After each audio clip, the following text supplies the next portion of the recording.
Hi, I'm glad to see you on my channel. Today I'll tell interesting stories from Greek mythology.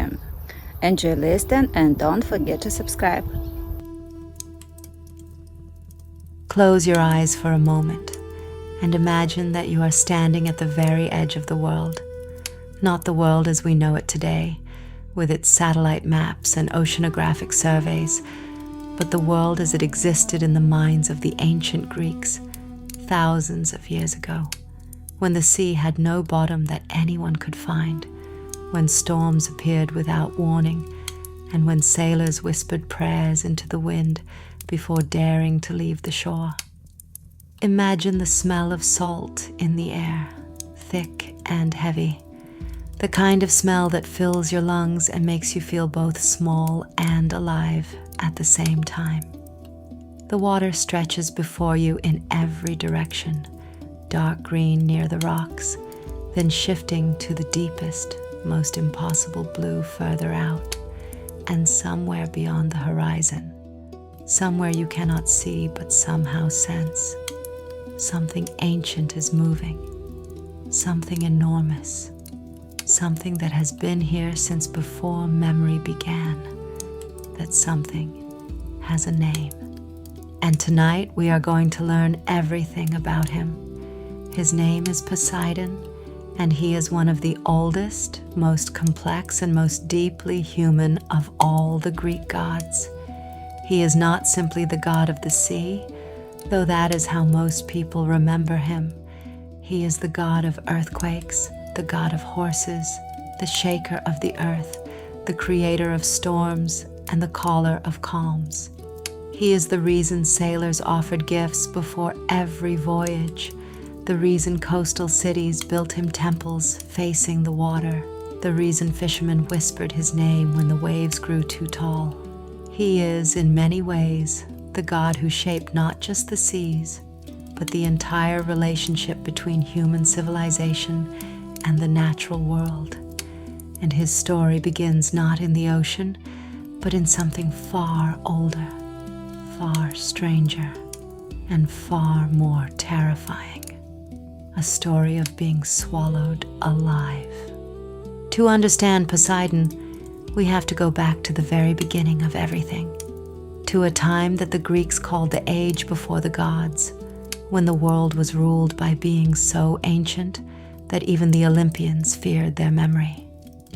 These beings were called the Titans, and they were vast, powerful, and in many ways deeply tragic. The king of the Titans was a figure named Cronos.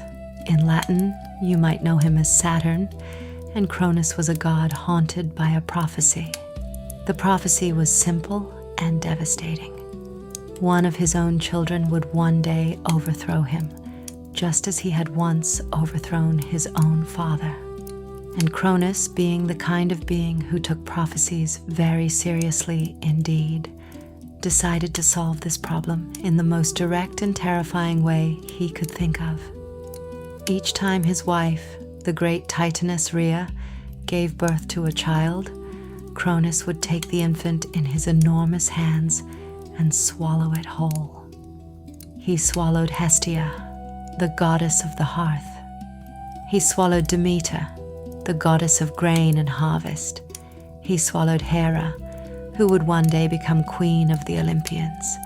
He swallowed Hades, the god of the underworld. And then, and here is where our story truly begins, he swallowed Poseidon. Think about that for a moment as you settle into the warmth and comfort of wherever you are resting right now. The god who would one day command all the oceans of the world, who would shake the earth with his trident, who would raise islands from the sea and sink entire cities beneath the waves. This god began his existence in darkness. Complete, total, utterly silent darkness, inside the belly of his own father.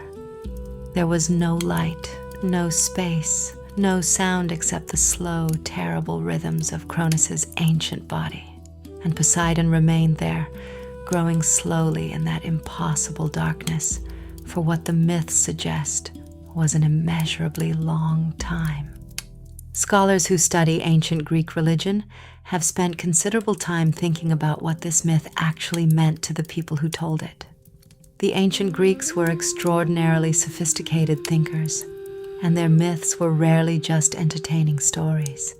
They were explanations, philosophical arguments, emotional truths dressed in the clothing of narrative. The story of Cronos swallowing his children is thought by many historians to reflect a very real human experience.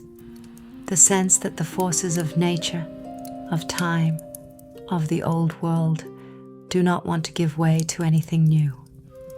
Cronos, whose name may be etymologically connected to the Greek word for time, though this connection is debated among scholars, is in this reading the crushing weight of what came before, the world that resists change, that devours its own future rather than allow anything new to grow. And so Poseidon, along with his siblings, existed in that crushing weight, waiting. The rescue, when it came, was orchestrated by Rhea, the mother of the gods, a figure who does not always receive the attention she deserves in popular retellings of Greek mythology, but who is, in the ancient sources, one of the most quietly powerful beings in the entire pantheon. Rhea was exhausted by grief, exhausted by watching her husband consume every child she bore. And when her 6th pregnancy came, the child who would become Zeus, she made a plan. She wrapped a stone in swaddling clothes and offered it to Cronos, who swallowed it without looking too carefully. The real infant, the baby Zeus, was spirited away to the island of Crete, where he was raised in secret, hidden in a cave, fed honey by bees and milk by a divine goat named Amalthea, while nymphs and warrior spirits called the Curetes danced and clashed their weapons to drown out the sound of his crying. Zeus grew up in that Cretan cave, growing stronger and wiser with every passing year, and when he was finally ready, he returned to challenge his father. With the help of the Titanomachy, who in some versions of the story gave Cronos an emetic herb mixed into his drink, Cronos was made to vomit up everything he had swallowed. And out they came, one by one, the children of Cronos. First the stone that had been substituted for Zeus, then Hestia, then Demeter, then Hera, then Hades, and finally Poseidon, born again from darkness into light, into the wide and brilliant world. It is worth pausing here to notice something that the ancient sources record, something small but significant. When the children of Cronos emerged from their father's body, they emerged fully formed, fully grown, already divine, already powerful, already themselves. They had not wasted away in that darkness. They had grown there somehow in the impossible interior of time. This detail matters because it tells us something important about the Greek understanding of the divine, that the gods are not made by their circumstances but revealed by them. Poseidon had always been the god of the seas. He had always been the shaker of the earth. He was simply waiting for the moment when the world was ready to know him. The world that Poseidon emerged into was not yet the ordered cosmos of the classical Greek imagination. It was a world still in the middle of an enormous, thunderous conflict, the Titanomachy, the war between the Olympians and the Titans. And Poseidon, newly freed from the darkness of his father's belly, found himself immediately in the middle of a war. Alongside his brothers and sisters, he fought against the old order, against the Titans, who had ruled the world since before memory. The war lasted 10 years, according to the oldest versions of the myth, 10 years of cosmic conflict during which the earth shook and the seas boiled, and the heavens rang with the sound of divine struggle. Hesiod, writing in his Theogony in the 8th or 7th century BCE, one of our oldest sources for this mythology, describes the battle in terms of almost overwhelming sensory power, the sea surging and crashing, the earth groaning and cracking, enormous bolts of lightning filling the sky. During this war, the Olympians received help from an unexpected source.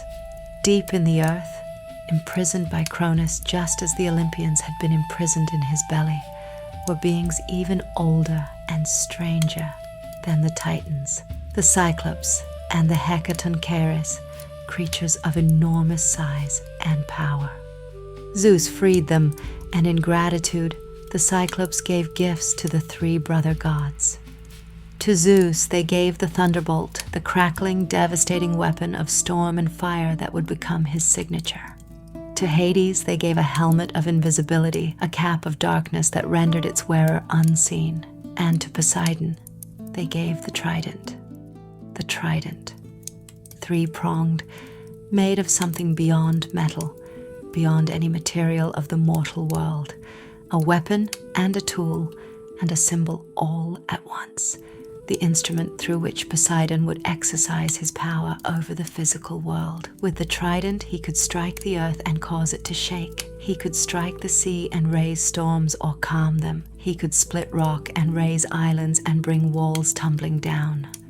In ancient artwork, the trident is so consistently and immediately associated with Poseidon that you almost cannot picture the god without it. A tall, powerful, bearded figure, his hair wild with salt water, his expression both magnificent and slightly terrifying, with that three-pronged weapon held in his hand like a fact about the universe.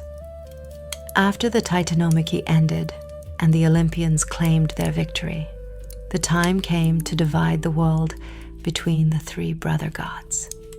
The method the Greeks describe is both wonderfully simple and deeply symbolic. They drew lots. This is described in Homer's Iliad, one of the oldest and most authoritative texts in the entire Greek literary tradition, in a passage where Poseidon himself explains the arrangement to Apollo. The three brothers, Zeus, Poseidon, and Hades, each drew from some form of lottery, and the world was divided according to the result.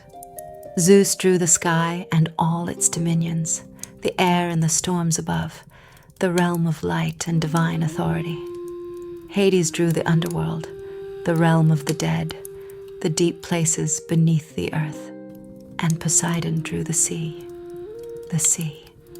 everything between the sky and the underworld, all the waters of the world, all the waves and currents and tides, all the deep trenches and shallow coves, all the violent storms, and all the glassy calms. The earth itself was designated common ground, shared between the gods, though the sea god's influence over earthquakes gave him a kind of power over the land as well. Poseidon's domain was enormous, possibly the largest in some senses of the three, since the sea was understood by ancient Greeks to surround and encompass everything. The great river Oceanus that circled the world, the inner sea that we now call the Mediterranean, the deep abyssal waters where sea monsters moved through the dark. His home, according to the mythological tradition, was a magnificent palace beneath the waves, built somewhere in the Aegean Sea, though different sources place it in different locations. Hesiod describes it. Homer elaborates on it. It was a palace of gold and coral, of gleaming stone and sea glass, and in it Poseidon lived with his wife, the sea goddess Amphitrite, surrounded by the creatures of his domain, the hippocampi, those magnificent hybrid beings with the forequarters of horses and the tails of fish, the tritons, his divine servants who blew conch shells to raise or calm the waves, the Nereids, the 50 daughters of the sea god Nereus, who swam around the palace in silver light. When Poseidon rode out across his domain, he did so in a chariot pulled by white horses, horses whose hooves threw up spray with every stride, and the sea calmed before him as he passed. Even as you listen to this, you can feel the deep peace of those ancient waters settling around you, the slow rocking motion of the sea, the sound of waves breaking gently against rock, the sound that human beings have been falling asleep to for as long as human beings have existed. The earliest traces of Poseidon in the historical and archaeological record are older than the myths as we know them, older than Homer or Hesiod, older than the classical temples and the beautiful painted pottery. Archaeologists working through the Linear B tablets, the clay tablets inscribed in a script that was not deciphered until 1952, written in an early form of Greek by the Mycenaean civilization that flourished roughly between 1600 and 1100 BCE, found, with some excitement and considerable scholarly debate, a name that appears to be an early form of Poseidon. The tablets from Pylos, on the southwestern coast of the Peloponnese, record offerings to a deity written as Poseidon or similar variants, and the goods offered, grain, wine, animals for sacrifice, suggest a deity of very significant importance in the Mycenaean religious world. What is particularly interesting to historians and archaeologists is that in the Linear B records, this proto-Poseidon deity seems to hold a position of rather extraordinary prominence. Some scholars have argued, and the argument is taken seriously though not universally accepted, that in the Mycenaean period, before the cataclysmic collapse of Bronze Age civilization around 1200 BCE, the deity we would come to know as Poseidon may have been considered the chief god, or at least a deity of comparable importance to what Zeus would become in the later Greek tradition.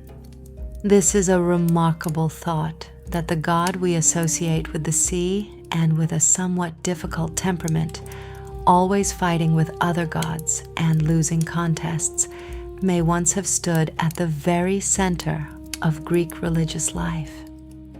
The reasons for this possible historical primacy are fascinating. The Mycenaeans were, in many important ways, a maritime civilization. They traded across the Mediterranean, their ships reaching Egypt and the Levant and the coasts of what is now Turkey. The sea was not peripheral to their existence, it was central to it. For a civilization so dependent on the sea for trade, for food, for communication, for military power, it makes a great deal of sense that the god of the sea would be the most important god of all. And there is another dimension to Poseidon's ancient character that supports this theory of early primacy: his connection to horses. Horses may seem an odd thing to associate with a sea god, but the connection in ancient Greek religion is deep and persistent, and really quite old.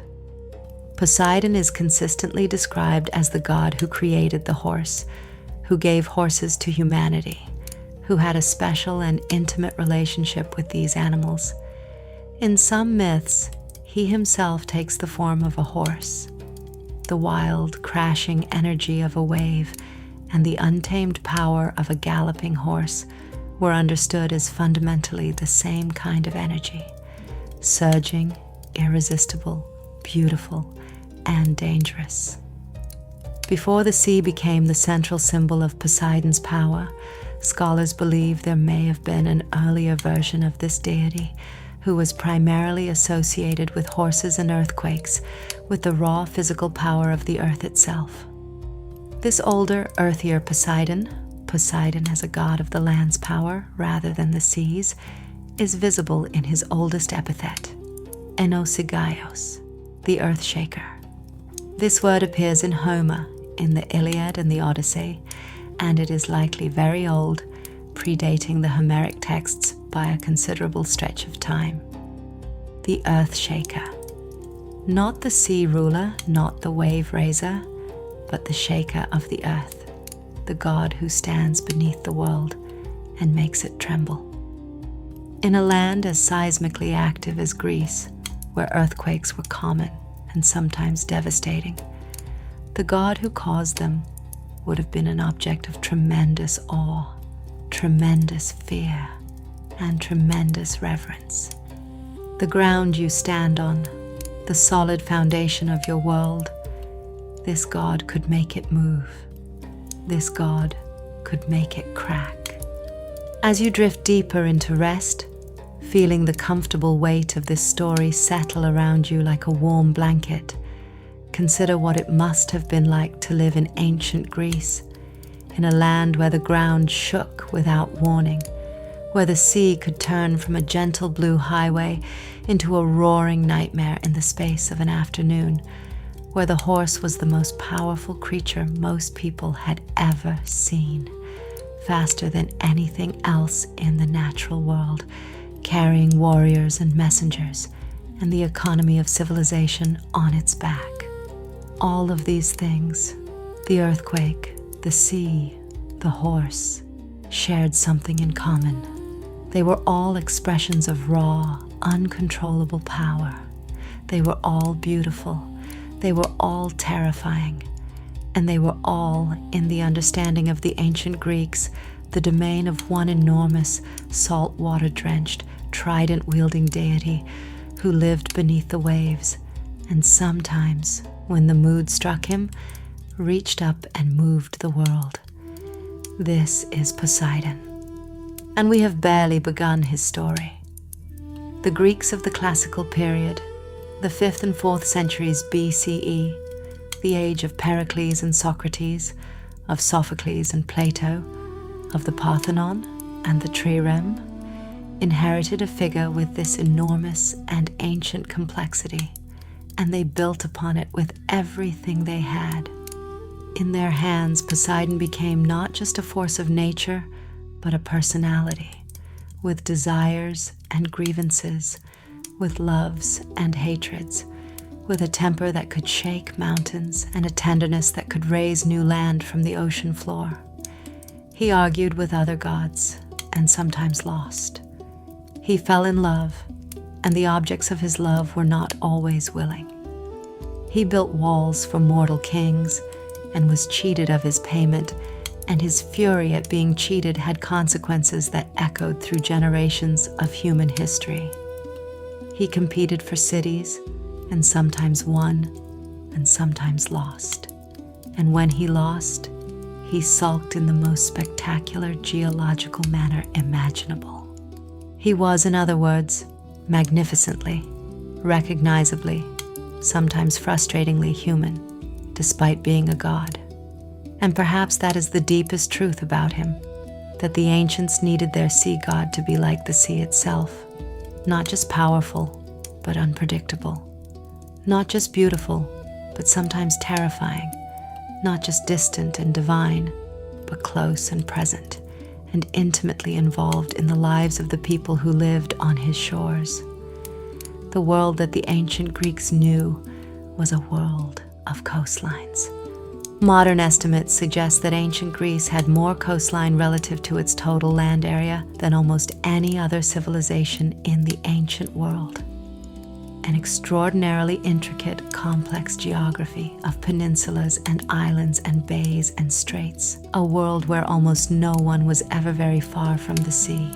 The Greek world at its height stretched from the Black Sea coast to the coasts of Spain, from the shores of what is now Libya to the edges of what is now France. It was built on ships, sustained by ships, threatened by ships. Every city had its port. Every port had its fishermen and its traders and its naval officers. And all of them, the fisherman checking his nets in the gray dawn, the admiral planning a campaign in his tent, the merchant calculating his profits as his ship rose and fell on the swells. All of them knew that they existed at the pleasure of Poseidon. This knowledge shaped everything. It shaped the temples they built, the festivals they celebrated, the prayers they whispered, the sacrifices they made. It shaped the stories they told, the myths they passed down to their children, the way they understood the relationship between human beings and the natural world. And at the center of all of it, holding his trident and surveying his domain with those ancient, salt-colored eyes, stood Poseidon. Let us rest here for a moment at the end of this first chapter and allow the weight of that ancient world to settle gently over you. You have traveled far tonight, from the darkness of Cronos's belly to the bright chaos of the Titanomachy, from the drawing of lots that divided the world to the Mycenaean clay tablets that preserve the oldest traces of this god's name, from the crashing waves of the Aegean to the trembling ground of an earthquake in the ancient Peloponnese. You have begun to understand that Poseidon is not simply a figure of mythology. He is a lens through which a whole civilization understood its world, made sense of its fears, celebrated its relationship with the enormous, beautiful, dangerous sea. The waves are quiet now, the trident rests, and in his palace of coral and gold beneath the Aegean, Poseidon watches the light filter down through the deep water, the slow green light of fathoms, while above him the ships of ancient Greece move across the surface of his domain, like thoughts moving across the surface of a dreaming mind. And the story continues, deeper, slower, older than the oldest shore, as we sail together into the heart of the next chapter. That quality of light that held breath, that deep and distant rumble. The ancient Greeks understood all of it as the mood of one particular god, not a storm building in the atmosphere, not a low-pressure system moving in from the west, but a divine temper, vast and ancient and entirely personal, expressing itself through the only medium large enough to contain it. Poseidon was angry about something, or Poseidon was pleased, or Poseidon, in his submarine palace of coral and gold, was simply restless, turning over in his enormous divine rest, the way a sleeping person turns over in the night, and the turning of him was enough to change the face of the sea entirely. This deeply personal relationship between the god and the weather of the sea is one of the most important things to understand about Poseidon, and it brings us to the heart of what this second chapter is about. Because Poseidon was not, in the Greek understanding, a distant and abstract force. He was not the sea in the way that gravity is a force, impersonal, mathematical, indifferent. He was the sea in the way that a person is their emotions, completely, essentially, sometimes inconveniently. His moods were the sea's moods. His anger was the storm. His peace was the calm. His grief, when he grieved, was the long gray swell of autumn that rolls in from the open ocean and breaks on the shore with a sound like a sigh so vast it takes all day to finish. And he had, as we shall discover tonight in this second chapter of our long and gently unfolding story, a great deal to be emotional about.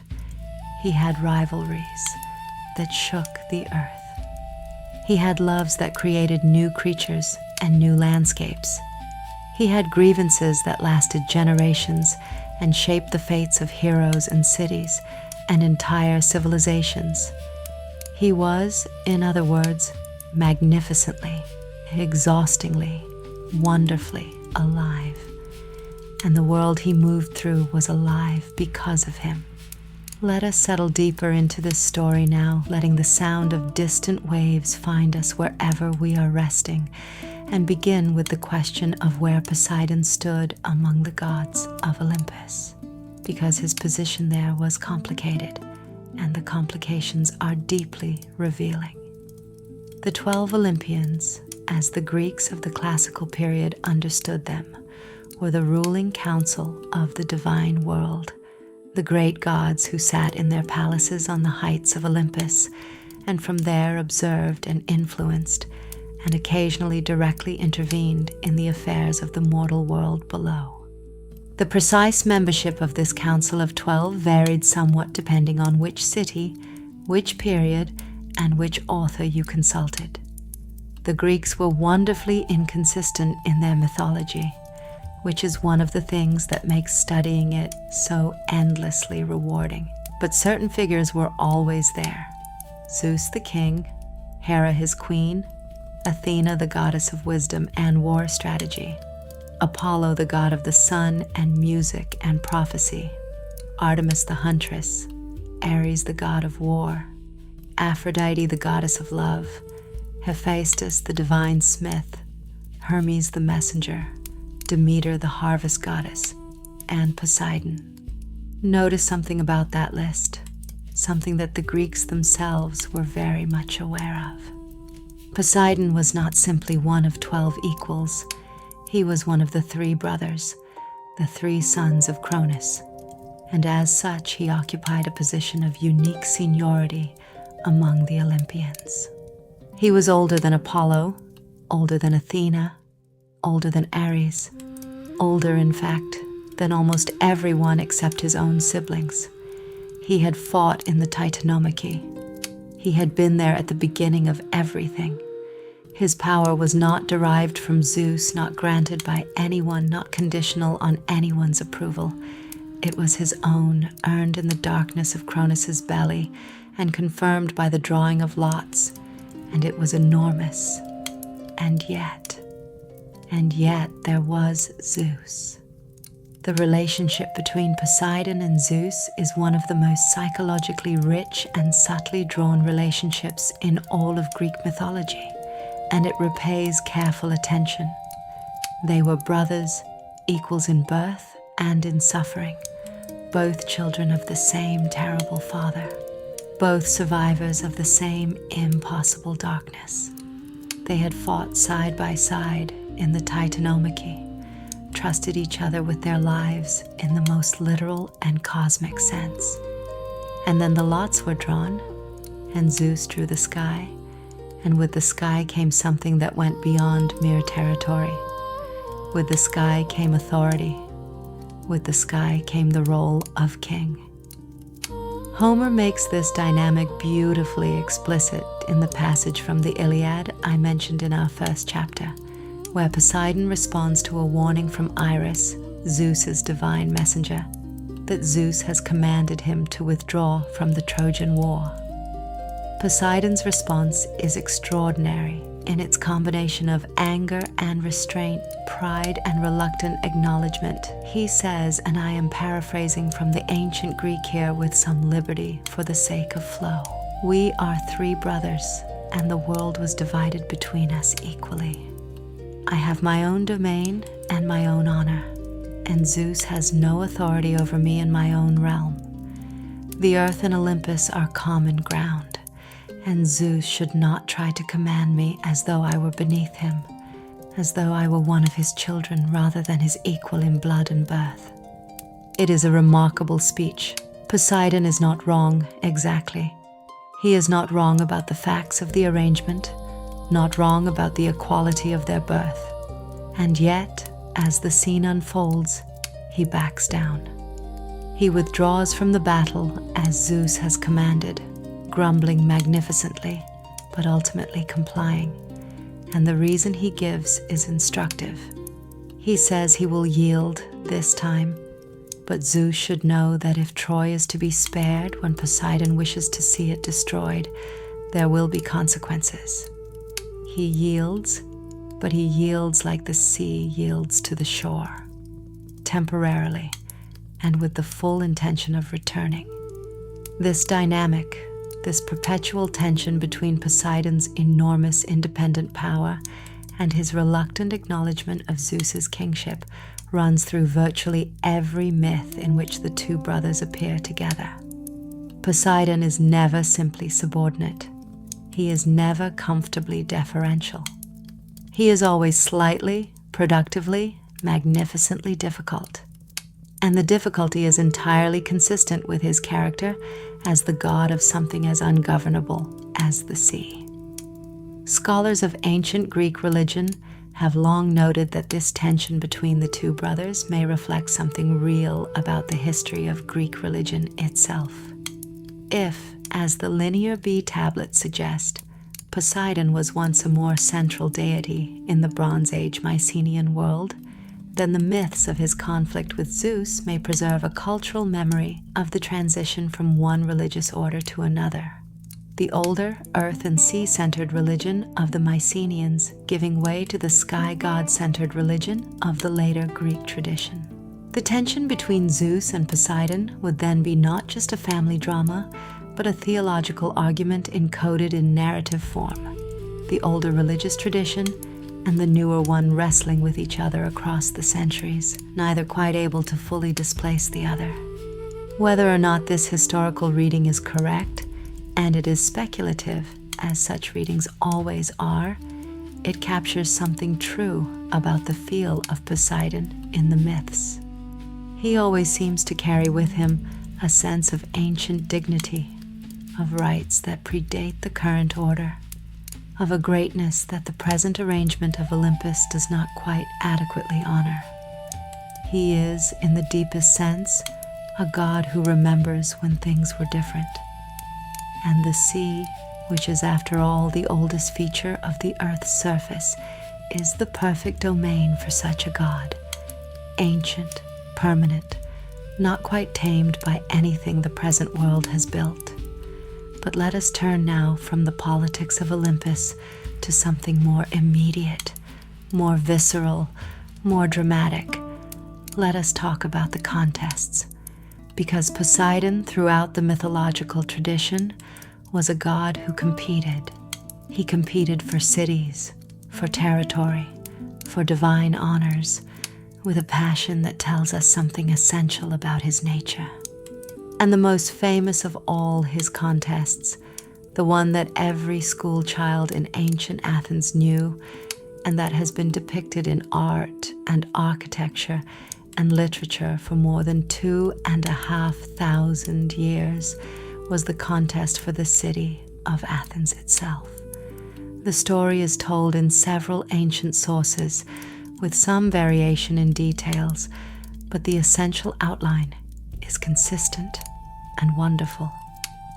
In the early days of the world, when cities were still being established and the gods were still staking their claims to the various territories of the Greek world, two deities arrived simultaneously at the rocky hill in Attica that would one day become the Acropolis of Athens. The two deities were Poseidon, god of the sea and the earth's trembling, and Athena, goddess of wisdom and crafts, and the particular kind of strategic intelligence that builds civilizations. Both of them wanted the city. Both of them believed they had a right to it. And rather than simply fighting over it, which would have been the Ares approach, they agreed to a contest. The terms of the contest were elegantly simple. Each god would offer the city a gift. The citizens, or in some versions, the other gods acting as judges, would decide which gift was more valuable. And whichever god gave the better gift would win the city as their sacred territory. Poseidon went first. He raised his great trident, that divine weapon of coral and impossible metal that the Cyclopes had forged for him in the depths of the earth. And he struck the rock of the Acropolis. The rock cracked open with a sound like the world splitting, and from the crack surged upward a spring of water, clear and cold and immediate, bursting from the stone with tremendous force.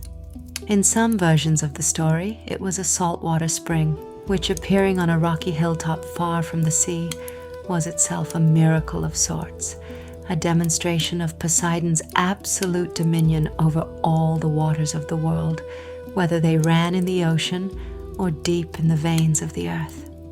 In other versions, it was a freshwater spring, or a lake, or the sea itself surging up through the crack in the rock to fill a new bay. The details vary, but the essential drama is the same. A god struck a rock, and water poured forth, and it was magnificent. Then Athena stepped forward.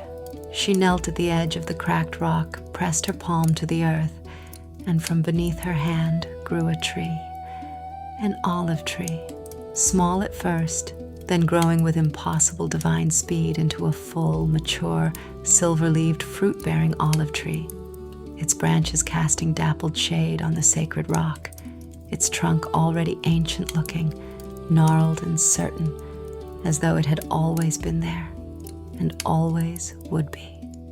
And the judges considered, a spring of water, miraculous, dramatic, immediate.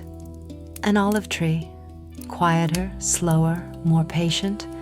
But think about what an olive tree meant to a Greek city. The olive was not just food, though the oil it produced was a fundamental part of the Greek diet. It was light. Olive oil burned in the lamps that lit every home and temple. It was medicine. Olive oil was applied to wounds and skin conditions with the confidence of a proven remedy. It was cosmetics, perfume, the substance used to anoint athletes before competition and the dead before burial. It was trade. Olive oil was one of the most valuable export commodities in the ancient Mediterranean world, the equivalent of a modern petroleum resource. An olive tree was not just a gift, it was an entire economy, an entire way of life. The judges chose Athena's gift. The city would bear her name, Athena, or in the Doric dialect, Athana, which gives us Athens. And Poseidon lost. Now here is where the story becomes most revealing of Poseidon's character. When he lost, he did not accept it gracefully. He did not bow to the judgment and withdraw with dignified composure. He was furious, the sea god fury that makes the earth shake and the waves rise. And he expressed that fury in the way that was most natural to him. In one version of the story, he flooded the entire plain of Attica, sending the sea surging over the land in punishment for the slight.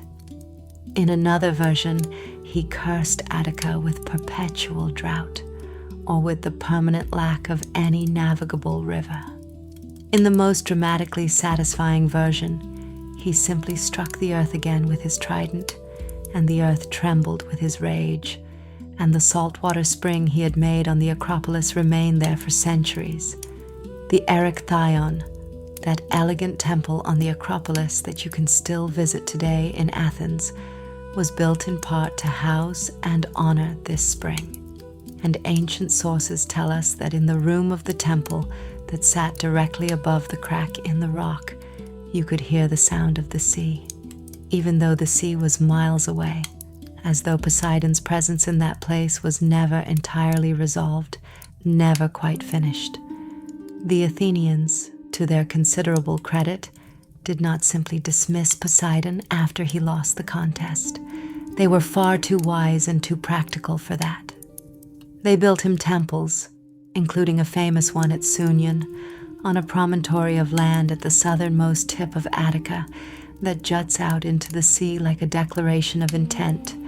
And that temple, the Temple of Poseidon at Cape Sounion, still stands today in its ruined beauty, its white marble columns catching the light above the deep blue of the Aegean, one of the most breathtaking ancient sites in the world, in a location so dramatic it seems designed not by human architects, but by the landscape itself, as though the land wanted to give the sea god the best possible view of his domain. The ancient sailors who rounded that cape on their way in and out of the Saronic Gulf could see those columns from the water, white against the sky, and they would know immediately whose territory they were entering, whose peace they needed to keep. The Athenians also maintained the memory of the contest in their calendar, in their festivals, in the sacred precinct of the Erechtheion itself. The olive tree that Athena had planted was preserved and venerated for centuries on the Acropolis. When the Persians burned it during their invasion of 480 BCE, destroying the original temple complex and devastating the sacred site, the ancient sources tell us that the tree had grown back by the following day, a new shoot emerging from the old roots, which the Athenians took as a divine sign of the city's resilience and Athena's continued protection. But they did not forget Poseidon either. The Erechtheion's strange asymmetrical floor plan, unlike any other Greek temple in its layout, with multiple chambers on different levels housing different sacred objects and cult sites, was designed specifically to accommodate both the olive tree of Athena and the saltwater spring of Poseidon, as though the city had decided that the most honest architectural response to the contest was to honor both contestants, rather than pretend the loser had never made his claim. This story of Athens is one of the most frequently depicted scenes in all of ancient Greek art, and for good reason. It captures something essential about the way the Greeks understood the relationship between the natural world and human civilization. The sea, beautiful, powerful, necessary, and the olive tree, cultivated, patient, civilizing, both had their claims on a city by the sea. Both were real gifts, and perhaps the Athenians seemed to suggest in their architecture, you do not have to choose entirely between the wild power of the ocean and the patient wisdom of cultivation. You can build your city in full view of the sea and plant olive trees on your hillsides, and honor both the god of the waves and the goddess of wisdom, and try, as the Greeks at their best always tried, to hold both truths at once.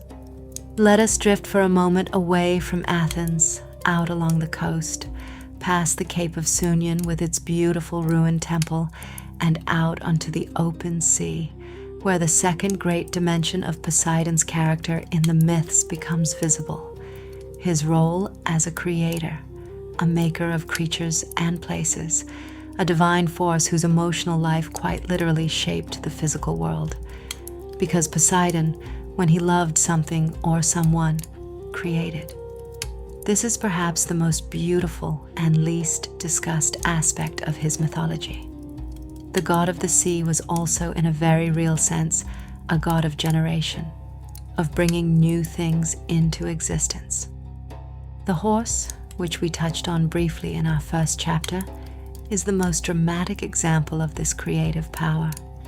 The ancient Greeks credited Poseidon with the creation of the horse, not just symbolically, not just as a patron of horse racing, but as the literal divine act of first making this animal and giving it to the world. The myth of how the horse came to exist is told in several versions, and they are all extraordinary. In one version, Poseidon created the horse during the contest with Athena. Some ancient sources suggest that his original gift to Athens was not a spring of water, but the first horse, and that it was the horse that lost to the olive tree. If true, this would make the contest an even richer parable than the spring versus tree version. The raw power of the animal against the patient utility of cultivation, speed and strength against nourishment and light, the wild against the cultivated.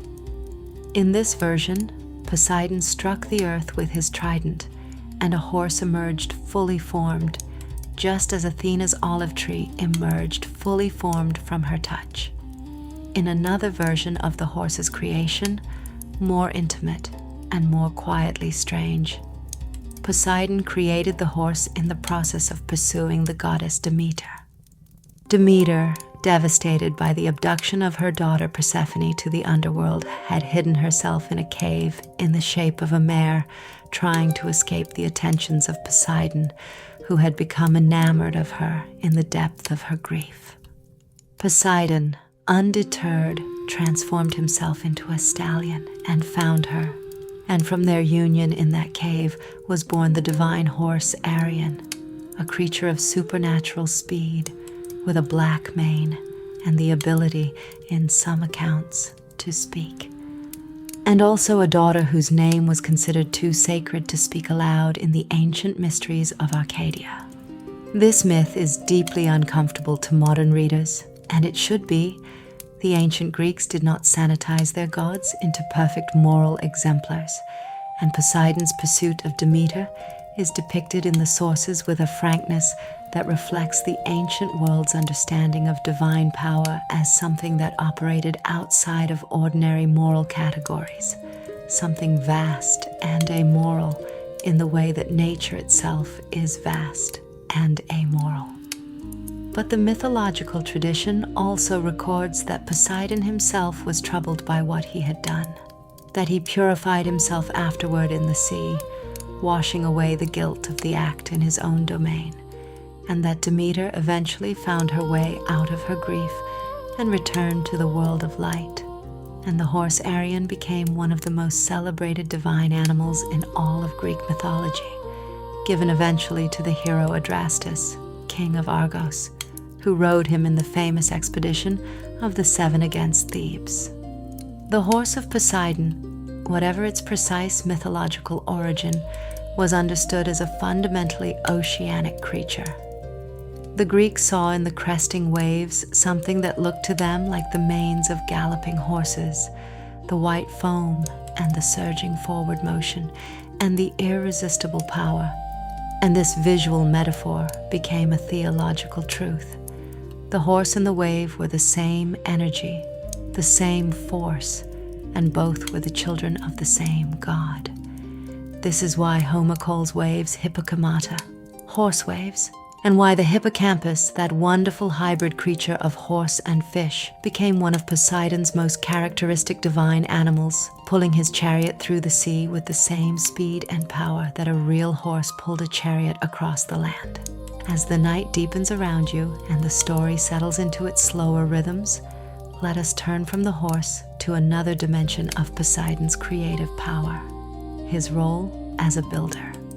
Because Poseidon, the great shaker of the earth, was also paradoxically one of the great builders of the ancient world. He built cities, he built walls, he raised islands from the sea with the same trident he used to crack them apart. He was both the destroyer and the maker, the force of demolition and the force of construction. And in this duality, he mirrors the sea itself, which destroys what is built too close to it, and yet also builds beaches, builds estuaries, builds the rich soil of river deltas, builds the trade routes that carry civilization from one shore to another. The most extraordinary and historically resonant of all the stories of Poseidon as builder is the story of the walls of Troy, the city that defined an age, that gave Homer his greatest subject, that has captured the human imagination for nearly 3,000 years and continues to capture it today. The city whose ruins, excavated by the controversial and passionate archaeologist Heinrich Schliemann, beginning in 1870, actually exist in the northwest of what is now Turkey, in a place called Hisarlik, a real city, a real place, with real walls, and a real history of human occupation stretching back 4,000 years or more. The walls of Troy were famous throughout the ancient world for their strength and their beauty, and according to Greek mythology, the reason for their extraordinary quality was simple. They had been built by two gods. The story is this: the king of Troy in an earlier generation, a king named Laomedon, the father of the famous Priam who ruled during the Trojan War, had somehow incurred the wrath of Zeus. The precise reasons vary in different tellings, but the result was consistent. Zeus commanded two of the Olympians to go down to Troy in mortal disguise and serve Laomedon as laborers for a year. The two gods sent were Apollo, the god of the sun and music and prophecy, and Poseidon, the god of the sea. Think about that arrangement for a moment. Two of the most powerful beings in the universe, two of the three most ancient and senior Olympians. Because Apollo, though not as old as Poseidon, was the son of Zeus and therefore of the highest divine lineage, compelled to disguise themselves as mortal workers and labor for a human king. The humiliation of it is extraordinary, and the myths make clear that both gods felt it deeply, felt the indignity of their position with every stone they lifted and every wall they raised. And yet they built. Poseidon, according to the tradition recorded in the Iliad and elaborated in later sources, built the great walls of Troy himself. Those legendary walls that would withstand 10 years of Greek siege and would only finally be breached not by force, but by the cunning of the Trojan horse.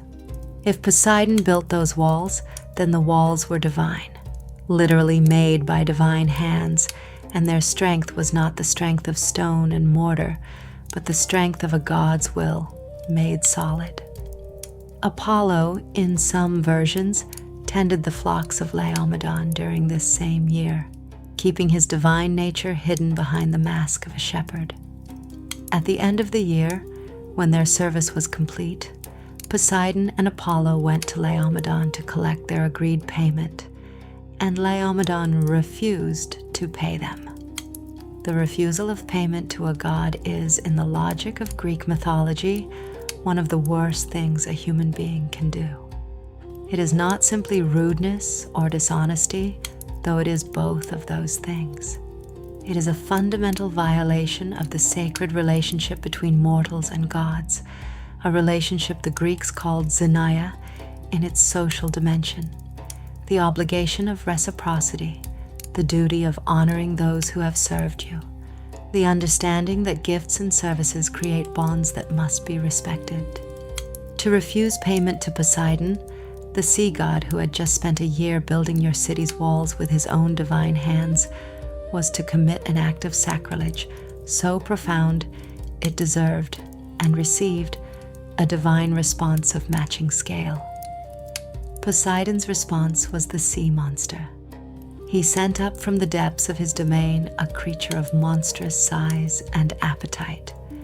The ancient Greek sources call it a katos, a sea monster, though its precise nature is never entirely specified, which perhaps makes it more terrifying rather than less. And this creature began to devastate the coastline of Troy and the surrounding Troad, emerging from the sea to ravage the land, eating livestock, destroying crops, threatening the city's survival. Laomedon, in his terror, consulted an oracle and was told that the only way to appease the monster was to sacrifice his own daughter, the princess Hesione, to it. She was chained to the rocks at the edge of the sea, as the custom of such sacrifices went in the mythological tradition, and waited for the monster to come for her. But then Heracles arrived, the greatest of the Greek heroes, the son of Zeus, the man who would go on to accomplish the 12 labors that define the heroic age. Heracles happened to be passing through the Troad at precisely this moment, which in the world of Greek mythology is not a coincidence, but a demonstration that the divine plan has its own timing, its own narrative logic. Heracles offered to kill the sea monster and save Hesione in exchange for a gift, a team of the magnificent divine horses that Zeus had once given Laomedon as compensation for taking the boy Ganymede to Olympus. Laomedon agreed. Heracles descended into the sea monster's throat, leaping directly into the beast's open mouth in the most dramatic version of the story, and killed it from the inside, emerging after 3 days covered in the creature's blood but triumphant, the princess Hesione safe on the shore behind him. And Laomedon, for the second time, refused to pay what he had promised. The consequences of this second refusal were catastrophic and immediate. Heracles, in the fullness of time, returned to Troy with a fleet of ships and an army and sacked the city, killing Laomedon and most of his sons, sparing only the young prince Podarces, who would take a new name, Priam, and rebuild the city and rule it through the long decades that led eventually to the Trojan War. But Poseidon's grievance against Troy did not end with Laomedon's death. It was inherited by the city itself, carried in the stones of those divine walls, and when the Trojan War came, when Poseidon had to choose a side, he chose the Greeks, the besiegers, the destroyers. The god who had built Troy's walls worked, in the Iliad, to ensure their eventual downfall. He helped the Greek ships, calmed the seas for their fleet, intervened in the battle on the side of the besiegers, and brought his enormous marine weight to bear against the very city he had once spent a year constructing. There is something deeply human in this, something that the Greeks understood with great clarity and expressed through the myth with great economy. We are most dangerous to the things we have made. The Creator knows exactly where the weaknesses are, knows exactly which stones to remove to bring the whole structure down, knows the hidden door in the wall that no one else can find. Poseidon, who built Troy, was the most qualified being in the universe to help destroy it. And so he did. As you listen to this, feeling the slow pull of sleep at the edges of your thoughts, the way the tide pulls at sand, drawing it back gently, endlessly. Let me tell you one more story from this chapter, a story that shows a completely different side of Poseidon, a side that surprises many people when they first encounter it, a side that is tender rather than terrible, creative rather than destructive, full of longing rather than rage. It is the story of how Poseidon won his wife. Amphitrite was a Nereid, one of the 50 daughters of the ancient sea god Nereus, sometimes called the Old Man of the Sea, a benevolent and prophetic deity of enormous age who knew the depths of the ocean better than anyone. The Nereids were sea nymphs, divine beings who moved through the water with the grace and ease of creatures born to it, and Amphitrite was among the most beautiful of them, and the most serene, with the particular serenity of deep water, calm on the surface, but with immeasurable depth beneath. Poseidon saw her once, dancing with her sisters on the island of Naxos, and was immediately and completely taken. The Lord of all the oceans, the shaker of the earth, the god who had helped overthrow the Titans, he saw this Nereid dancing in the sea light and was undone by it. He approached her, declared himself, and proposed immediately. Amphitrite said no. She fled. She swam away from Poseidon and hid herself at the very edge of the world, in the deep waters near the river Oceanus that the Greeks believed circled the outer rim of the known world, and she remained there, unwilling to return, unwilling to be found. Poseidon, for all his enormous power, could not compel her. Or rather, and this is the detail that matters most, he chose not to. He sent messengers instead, searching across all the oceans for her, and the messenger he sent was a dolphin. The dolphin found Amphitrite in her hiding place at the edge of the world, and the dolphin spoke to her. In the mythological tradition, divine animals can speak, because language is a form of divine power, and the dolphin pleaded Poseidon's case with such eloquence and such gentleness, painting a picture of the god not as the terrible shaker of the earth, but as a being in the grip of a longing too large for even the ocean to contain, that Amphitrite was moved. She agreed to return. She agreed to become Poseidon's queen. And Poseidon, in his joy and his gratitude, took the dolphin and placed it among the stars, where it remains to this day, the constellation Delphinus, the dolphin, a small and somewhat overlooked constellation in the northern sky, but one with a story behind it as romantic and as ancient as any in the heavens.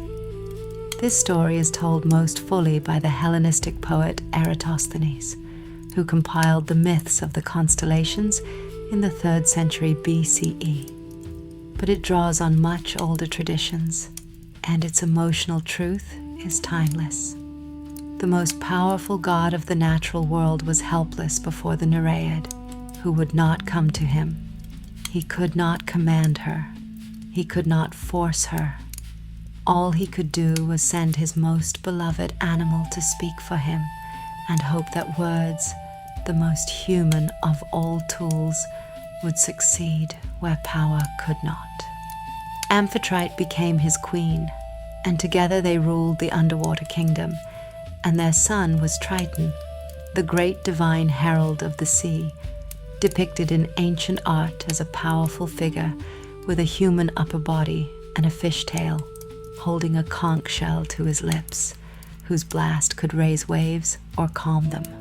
Triton's children and grandchildren in turn populated the divine world of the sea with a whole ecology of supernatural beings, all ultimately descended from Poseidon and Amphitrite, all living out their divine existences in those deep green halls beneath the waves. The image of that underwater kingdom, with its music and its light and its slow coral-filtered peace, is perhaps the most beautiful gift that the myth of Poseidon gives us. Beneath all the rage and the contest and the building and destroying, beneath the storms and the earthquakes and the divine politics of Olympus, there is this, a palace under the sea, a god and his queen, the slow drift of divine beings through illuminated water, the distant sound of Triton's conch horn, the peaceful dark of the deepest fathoms, the sea god at rest in the place that is most perfectly and completely his. Let that image be with you now as this second chapter draws to its close. The stories have been many tonight. The contest for Athens, the horse of Poseidon, the walls of Troy, and the debt that Laomedon refused to pay, the dolphin that carried love to the edge of the world and brought back a queen. Each of these stories is a different facet of the same immense and ancient figure, and together they begin to show us something that no single myth could show on its own. That Poseidon was not simply powerful, but complex. Not simply frightening, but capable of tenderness. Not simply a destroyer, but a creator. Not simply a god of the wild and ungovernable, but a god who understood, in his way, the value of what civilization was trying to build, even if he sometimes shook it to its foundations just to remind it how fragile it was. The sea is dark now. The palace of coral is quiet. The white horses of the waves move slowly across the Aegean in the small hours of the ancient night, unhurried, going nowhere in particular, which is to say, going everywhere at once. The ancient Greeks, who were among the most attentive observers of the sea that the world has ever produced, noticed it too. And they had an explanation for it, of course.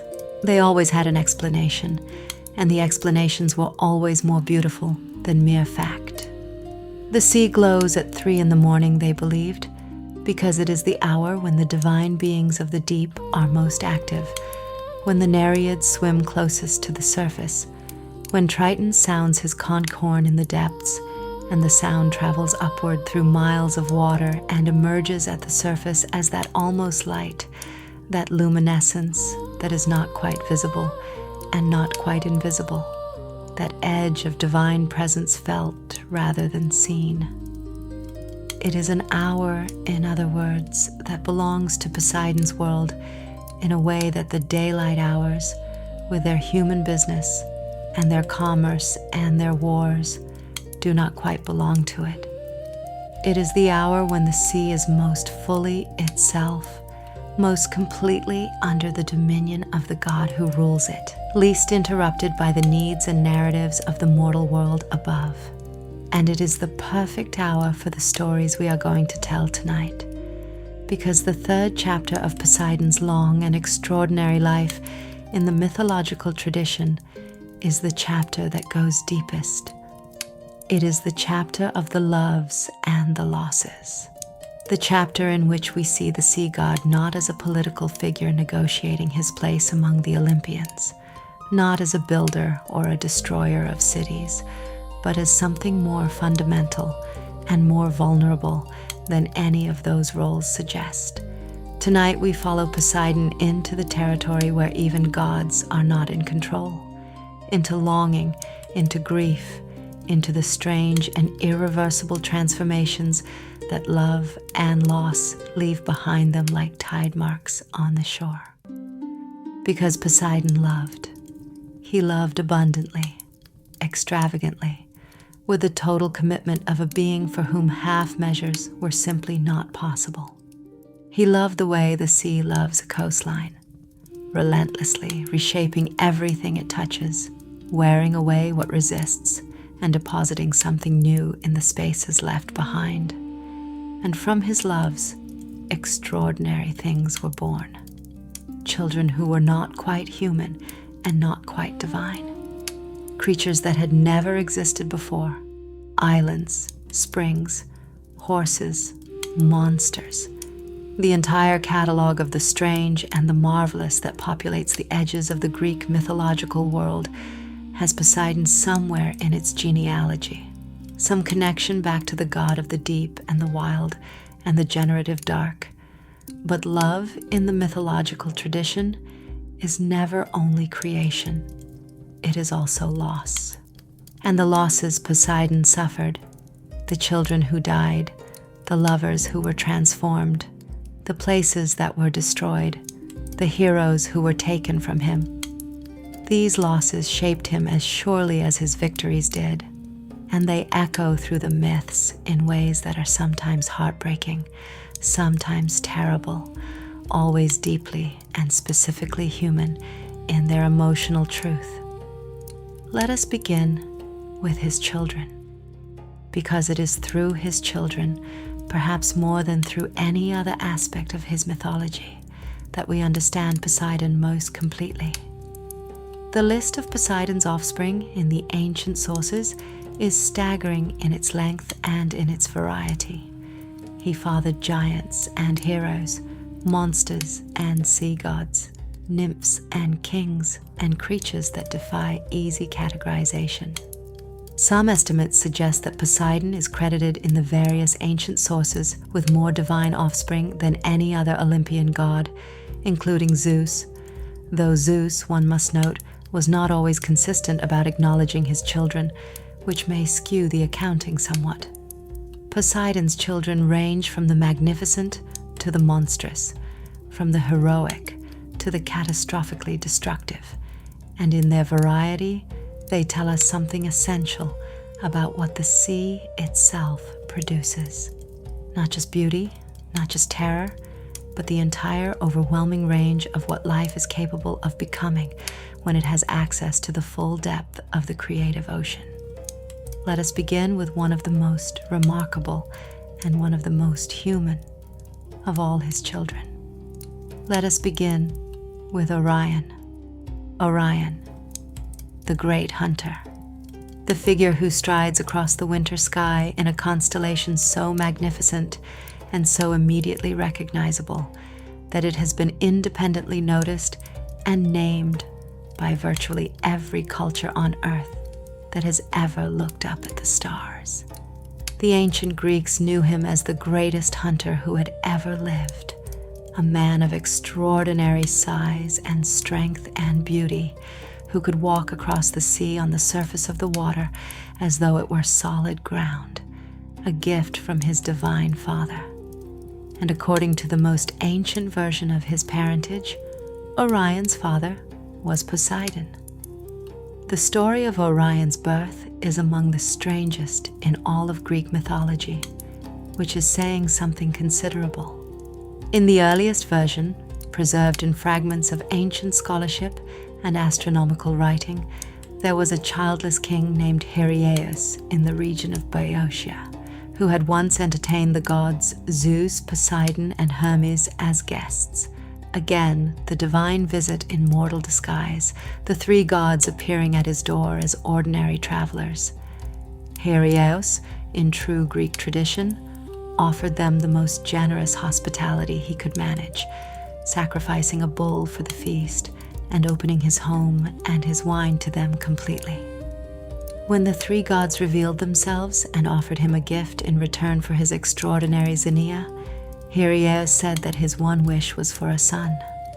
What followed was so strange that later mythographers often replaced it with something more conventional, but the oldest version preserves it in full.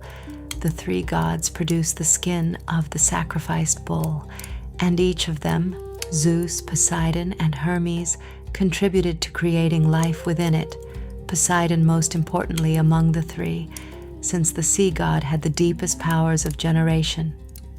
They buried the bull skin in the earth, and from it, after 9 months, emerged Orion, a child of the soil and the divine, partaking of all 3 gods' natures, but most fundamentally Poseidon's son, with Poseidon's connection to the waters and the depths and the primal creative forces. Orion grew to enormous size and extraordinary beauty, and the gift his father gave him was the ability to walk on water, to stride across the surface of the sea as a mortal man walks across a road, the waves bearing him up as though proud to carry the son of their god. This gift is mentioned almost incidentally in the ancient sources, as though it were simply a natural inheritance, but it is worth pausing over for a moment, because it is one of the most beautiful and specific gifts in all of Greek mythology. Not dominion over the sea, not the power to command storms, not a trident or a divine weapon, just the ability to walk on it, to move across the surface of his father's kingdom as naturally as breathing, to carry within himself always that relationship with the sea, that ease on the water, that sense of being welcomed and held by it. The tragedy of Orion's story, and it is a tragedy, one of the most moving in the entire mythological tradition, comes in his death. There are several versions, as always, and the ancient sources do not agree on the details. In one version, Orion was killed by the goddess Artemis herself, either because she had fallen in love with him and Apollo, her twin brother, tricked her into killing him with an arrow by disguising Orion as a distant target on the water, making use of the very gift Poseidon had given him, his ability to walk on the sea, to engineer his death at the hands of the goddess who loved him. In another version, the great scorpion, Scorpius, whose constellation still chases Orion across the sky today, the two never appearing at the same time because Orion sets as Scorpius rises, an eternal chase encoded in the stars, was sent by the earth goddess Gaia, or by Artemis herself, to kill the hunter who had boasted he would hunt every creature on earth to extinction. But in every version, Orion ends up among the stars, placed there by Zeus at the request of Artemis who loved him, or by Poseidon who mourned him, or by the simple justice of the divine order that felt a figure so magnificent deserved a permanent place in the visible sky, rather than simply dissolution in the underworld. And there he is still, enormous and beautiful in the winter sky, with his belt of 3 stars, and his sword, and his 2 hunting dogs, and his shield raised against the bull, the constellation that has inspired more human wonder than perhaps any other feature of the night sky, the most immediately recognizable pattern in the heavens, the giant who strides across the winter darkness with the ease of a man walking on water. When you look at Orion next winter, if you are in a place where the winter sky is clear, remember that the oldest story says his father was the god of the sea. Remember the bull skin in the earth. Remember the ability to walk on water, the gift that Poseidon gave his enormous son, the gift that eventually and indirectly contributed to his death. Remember that the hunter in the sky is also the son of the deep, and that the sea god who ruled the waves below looked up at those 3 stars in the belt and saw his child walking across the sky the way Orion had once walked across the surface of the ocean, freely, beautifully, going somewhere important that no one else could follow. Let us move now from Orion to a smaller figure, in scale if not in emotional weight, to Polyphemus, the Cyclops, because Polyphemus is perhaps the most dramatically significant of all Poseidon's children in terms of his effect on the mythological tradition as a whole, and his story connects directly to the greatest sea voyage narrative ever written. You may know Polyphemus already. He is the Cyclops of the Odyssey, the one-eyed giant shepherd who lives in a cave on a wild island, who traps Odysseus and his men in his cave and begins eating them 2 by 2, and who is eventually blinded by Odysseus with a sharpened stake driven into his single eye while he sleeps, allowing the remaining men to escape by hiding beneath the bellies of the giant's sheep as they file out of the cave in the morning. It is one of the most vivid and brilliantly constructed episodes in all of ancient literature, and Homer tells it with a storyteller's perfect control of pace and detail and suspense. But what is most relevant for our present purposes is not the episode itself, but what comes after it. Because as Odysseus' ship pulls away from the island, he makes a fatal mistake. He cannot resist shouting back his real name to the blinded Cyclops raging on the shore. The ancient Greek need to be known and recognized, to have your deeds attributed to you rather than to the false name nobody that Odysseus had given the Cyclops, overwhelming his caution in the moment of triumph. Polyphemus, howling in his agony on the beach, raises his great arms to the sky and calls out to his father, to Poseidon. He prays, and the prayer is recorded in full in the Odyssey, one of the most emotionally complex prayers in ancient literature. He prays that Odysseus never reach home, or if he must, that he arrive late and alone, having lost all his companions on a foreign ship, and find nothing but sorrow waiting for him when he gets there. And Poseidon, the father of the blinded Cyclops, heard the prayer. This is the engine that drives the entire Odyssey. This is why it takes Odysseus 10 years to get home from Troy when the journey should take weeks. This is the divine force that wrecks his ships and drowns his men and sends him wandering from island to island, from enchantress to enchantress, from monster to monster, while his wife waits and his son grows up without him, and the suitors eat his food and contemplate killing his family. The entire 10-year ordeal of the Odyssey, the greatest adventure story in Western literature, is powered by a father's grief and anger on behalf of his child. Think about that for a moment.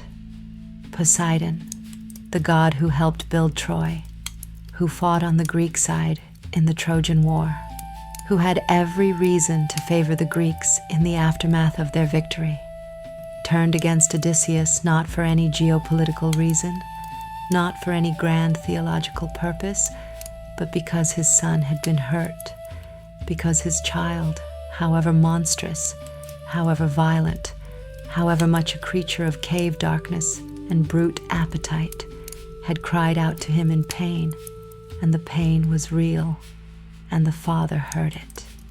The mythological tradition does not ask us to sympathize with Polyphemus. He is a monster, literally and behaviorally. He eats people. He has no regard for the laws of hospitality that the Greeks held sacred. He is violent and stupid and cruel. And yet Poseidon loves him. Poseidon hears him.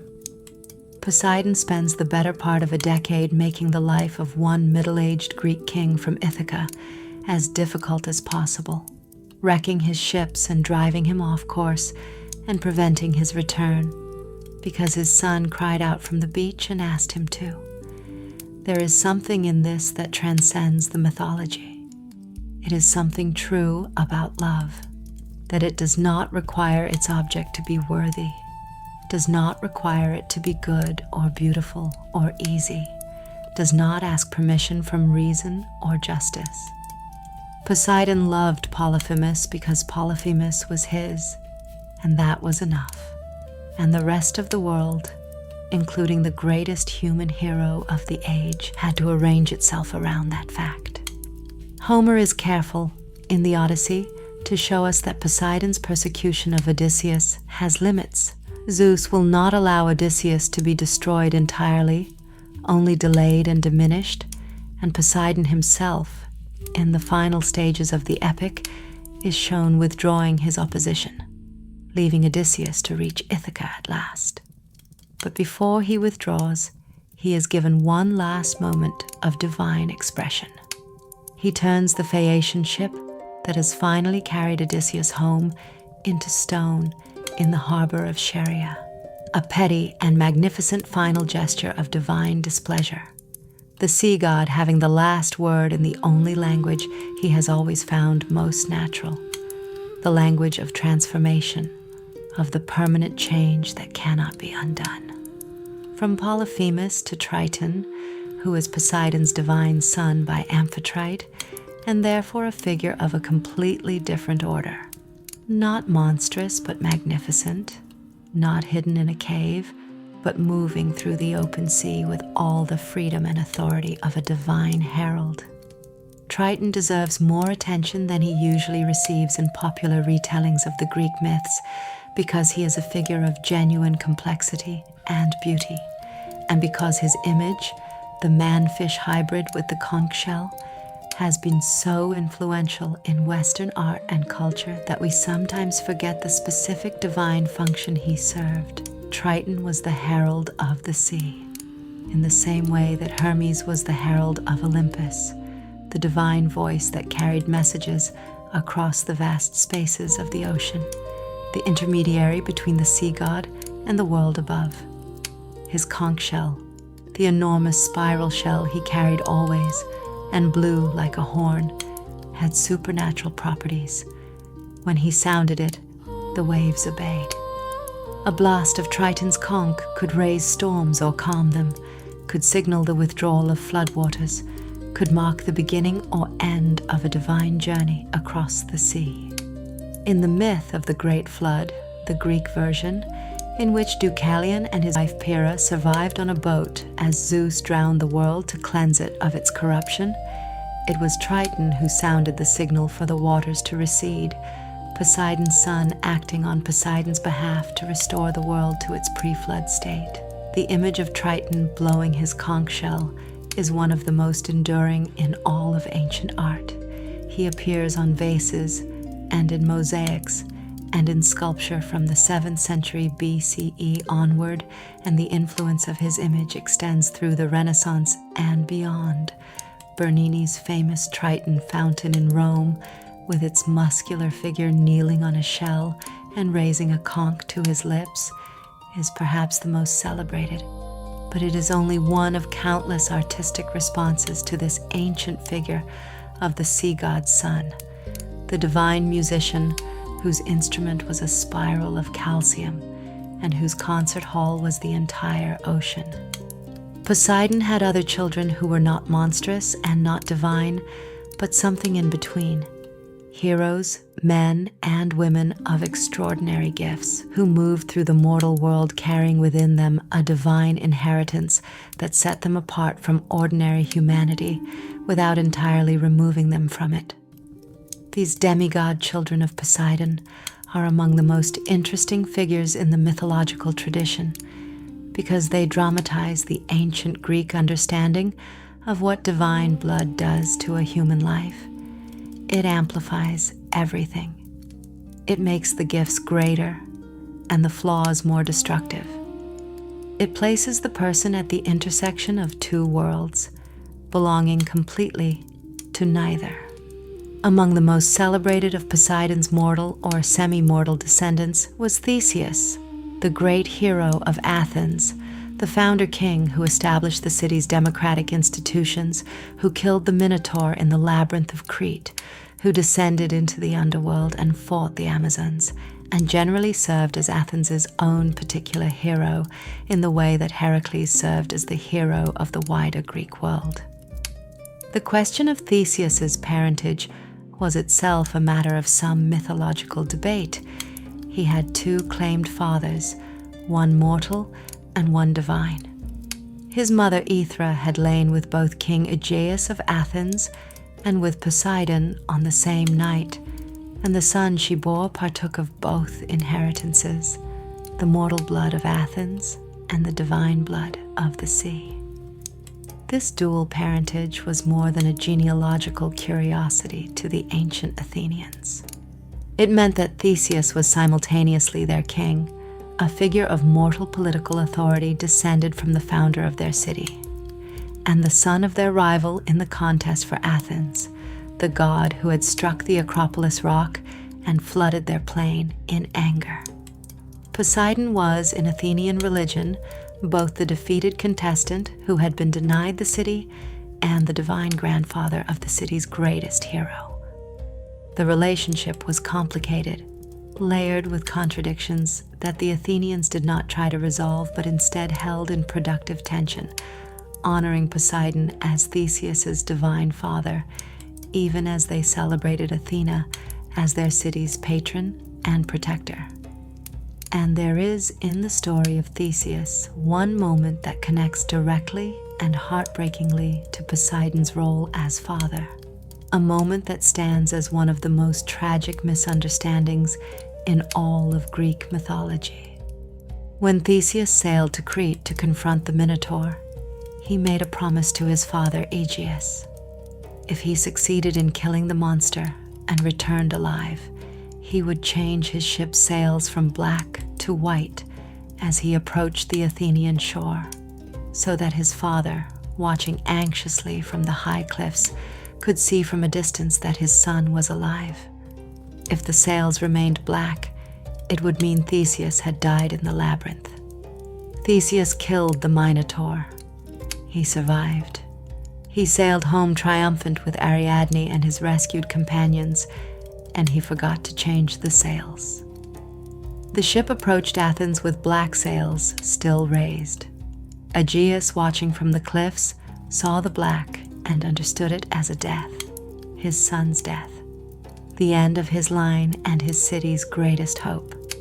He threw himself from the cliffs into the sea below, and the sea that received him was Poseidon's Sea, and from that day the sea received a new name in the Greek tradition, the Aegean, named for the old king who fell into it, who fell because his son forgot the color of cloth, who fell because joy and grief arrived on the same ship, and grief got there first. Was there something intentional in this? Some divine irony in the fact that Aegeus fell into Poseidon's domain? The ancient sources do not say so explicitly, but the Athenians, who understood the relationships between their gods and their heroes with great subtlety, surely felt it. The mortal father of their greatest hero falling into the sea kingdom of their hero's divine father. The two fathers of Theseus brought together at last in a tragedy that was also, in its way, a homecoming. Theseus himself, when he understood what he had done, when he saw the crumpled figure of his father on the rocks below the cliff, the black sails still filling with the Aegean wind above him, was devastated, and the devastation stayed with him. It is there in every subsequent story of Theseus's life, a shadow behind the victories, a knowledge of what carelessness costs when the stakes are absolute. The son of Poseidon had caused the death of his mortal father by forgetting a detail, and the detail was the color of a sail, and the color of a sail divided the world into living and dead, and he got it wrong. The sea, which received Aegeus, did not judge Theseus. The sea never judges. It simply receives what falls into it and holds it in its cold, dark abundance, and the name it carries, Aegean, is a permanent record of one morning's grief on a cliff in Attica, a father's eyes on black sails, a moment of misunderstanding that could not be undone. Let us move as the night deepens and the sea grows quieter in the small hours toward the most tender and the most sorrowful of all the stories in this chapter. Let us move toward Poseidon's grief, because gods grieve. This is one of the things the ancient Greeks understood with absolute clarity, and it is one of the things about Greek religion that feels most true and most humane, even 3,000 years later. The gods of Olympus were not emotionally invulnerable. They were not sealed behind divine glass, untouchable by loss. They loved their children and their lovers and their sacred places with a love that was capable of being wounded, and the wounding of that love produced grief that was real, grief that the myths preserved with great care, as though the ancient storytellers understood that the grief of the immortals was somehow more important than their power. A more intimate window into what the divine was actually like. Poseidon's grief, when it comes in the myths, has the quality of the sea's deepest places, enormous, cold, utterly still, and full of a pressure that could crush anything that came too close to it unprepared. It does not express itself in storms or earthquakes, which are the expressions of his anger. It expresses itself in something quieter, more permanent, in transformations, in memorials, in the way that a place or a creature is changed forever to bear the mark of what was lost. One of the most beautiful of these memorial transformations is the story of Poseidon and the young man Pelops. Pelops, the hero who gave the Peloponnese its name, whose shoulder was made of ivory because of a mistake made at a divine feast, who won the greatest chariot race in Greek mythology, and in doing so founded the Olympic Games, was loved by Poseidon in the ancient tradition with a love that the sources describe as the purest and most uncomplicated of all the sea gods' many loves. When the young Pelops was mortal and living in the world, Poseidon took him up to Olympus, as Zeus had once taken Ganymede, to serve among the gods. When the terrible events of the feast of Tantalus, Pelops' father, interrupted this divine relationship, and Pelops was returned to the mortal world, Poseidon's response was to give him a gift, a team of divine golden horses and a winged chariot of supernatural speed.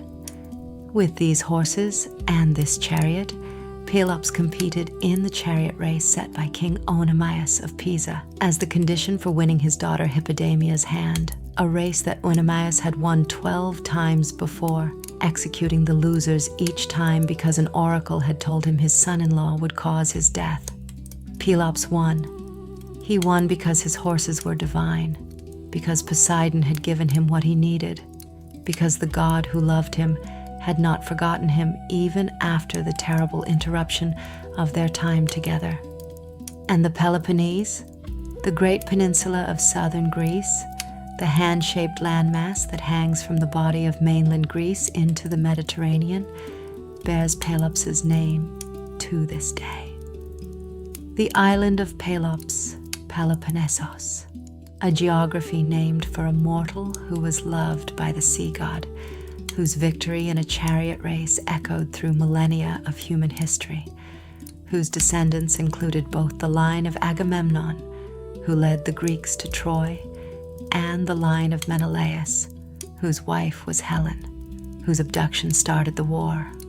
All of that, the Trojan War, the Iliad, the Odyssey, the entire vast complex of narrative that defines the heroic age of Greek mythology, traces back, through Pelops, to a god's love for a mortal boy, and the gift of golden horses given freely and generously in the knowledge that the beloved was going back to the mortal world and would need them there. As the third hour of the morning settles around us, as the sea finds its deepest and most luminous quality, as the Nereids swim closer to the surface and Triton's conch sounds somewhere very far below, let me tell you one final story for this chapter. It is a small story in terms of its cast and its geography, just a god and a mortal, and a transformation, and a flower. But it contains, in its smallness, something very large. It contains what it feels like to lose someone you love, and to be unable to do anything about it except make sure the world remembers them. His name was Nereids. He was a young Nereid, or in some versions, a sea spirit, a divine being of the ocean, who had been Poseidon's companion in the deep before the sea god rose to his throne, before the trident and the palace, and the role of ruler of all the waters of the world. In the time before all of that, Nereids and Poseidon had swum together through the deep places of the sea, companions in the absolute freedom of the deep water, and the friendship or love between them was of the oldest and most uncomplicated kind. The kind that exists before responsibility and power and the weight of divine governance. The kind that belongs to the time when you are still becoming yourself. When Poseidon was called to Olympus, summoned to take his place among the 12, to assume his throne and his trident and his duties, he asked Nereids to come with him, to leave the sea and come to the heights and remain his companion in the new life. And Nereids said no. He could not leave the sea. He was too much a creature of it, too deeply himself in it, unable to be the same being anywhere else. He belonged to the deep water the way the deep water belonged to him, and to leave it would be to cease to be what he was. There are two versions of what happened next.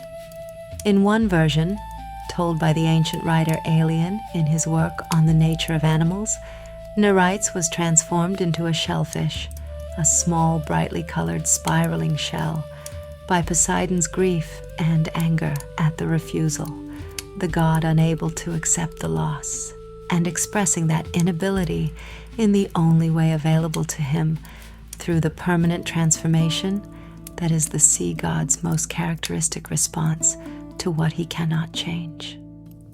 The shell that bears Nereids' name still lives in the seas around Greece, small and brilliantly colored and spiraling, and is said by some ancient sources to have been the model for Triton's conch, the instrument that controls the waves shaped in memory of the companion that Poseidon could not bring with him when he left the deep. In another version, it is Aphrodite who transforms Nereids, punishing him for refusing to follow Poseidon to Olympus by making him small and fixed and shelled, taking away the freedom of the deep water that he had chosen over love. In this version, the transformation is punitive rather than memorial, a goddess's anger at the refusal of divine company. But the result is the same, a small bright shell on the floor of the Aegean, a reminder of the morning when someone chose to stay in the sea rather than rise to the heights with the god who loved them. Either way, Poseidon went to Olympus alone.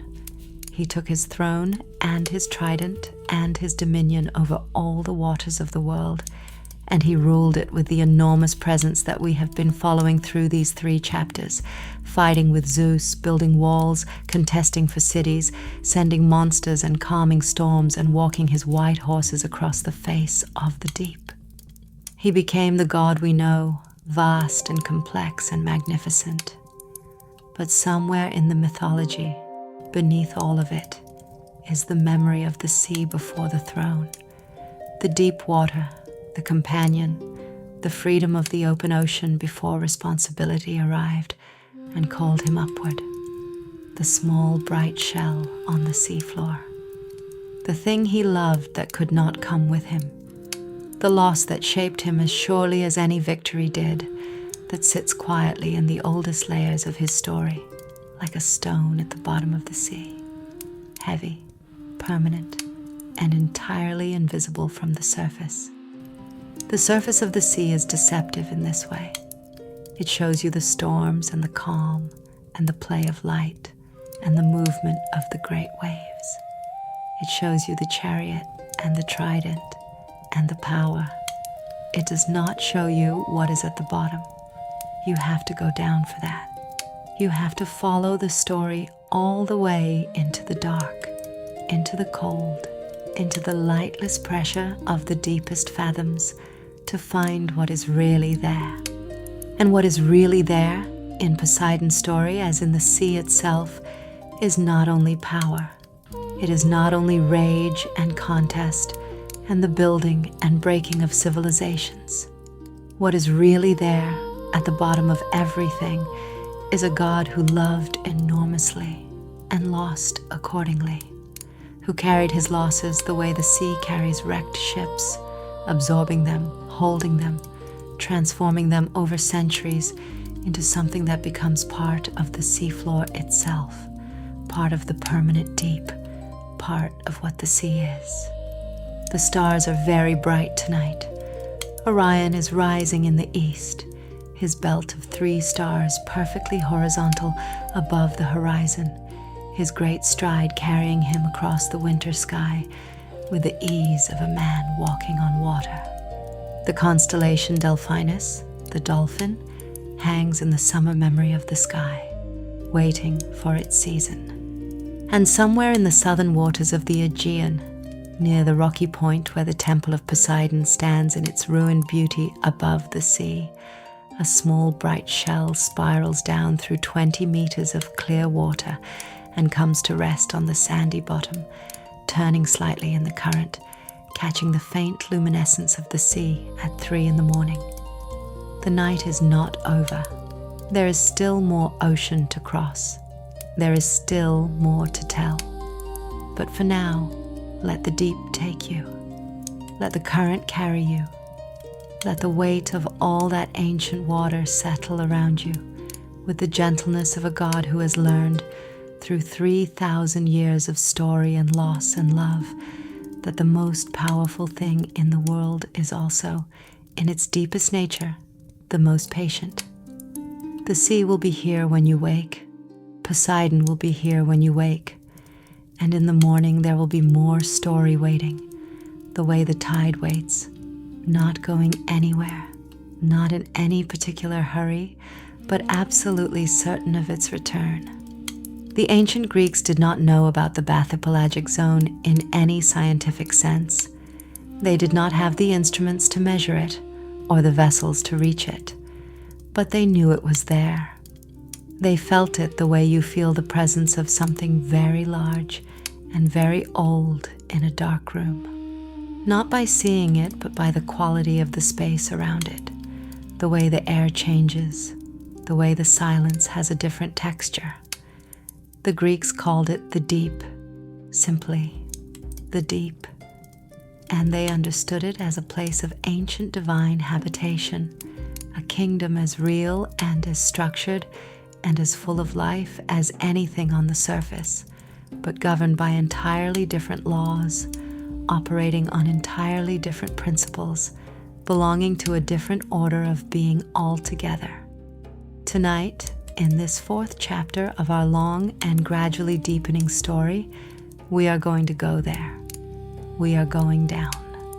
Not quickly, slowly, the way you actually descend into the deep ocean if you are following the light as it fades, watching the blue go darker and darker through the spectrum of blues that exist between the surface and the dark.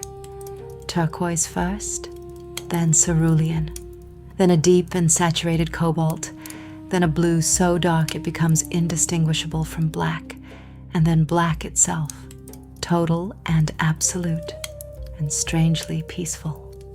We are going to visit the kingdom of Poseidon as the ancient Greeks imagined it, not the surface, not the storms and the waves and the ships and the coastal contests, but the thing beneath all of that, the permanent reality that the storms only disturb on its outermost edge, the deep palace and the deep life, and the deep divine world that the sea god inhabited when he was not attending to the affairs of the surface. We are going to see what the Greeks believed was down there, and why they believed it, and what it tells us about the way they understood the relationship between the world we live in and the world that underlies it. And then we are going to do something that this story has been building towards since the very first chapter. We are going to sit still in the deep and listen. Because the deep kingdom of Poseidon is, among its other qualities, a place of extraordinary sound, not silence. Never silence.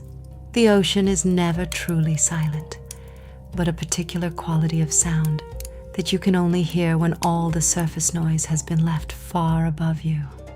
A low, continuous, omnidirectional resonance, as though the water itself is vibrating at a frequency just below the threshold of human hearing, as though the sea has a voice that requires the deep to be heard properly, as though Poseidon has been saying something for millions of years, and you have to go down far enough to finally make out the words. Let us begin on the surface, though, because the surface is where the ancient descriptions begin, and we should follow the path that the Greeks themselves imagined. We should enter the water the way their divine beings entered it, not with equipment, not with instruments, but with permission, with the understanding that we are guests in someone else's kingdom, moving through someone else's home, and that the appropriate response to everything we encounter here is attention and respect and wonder.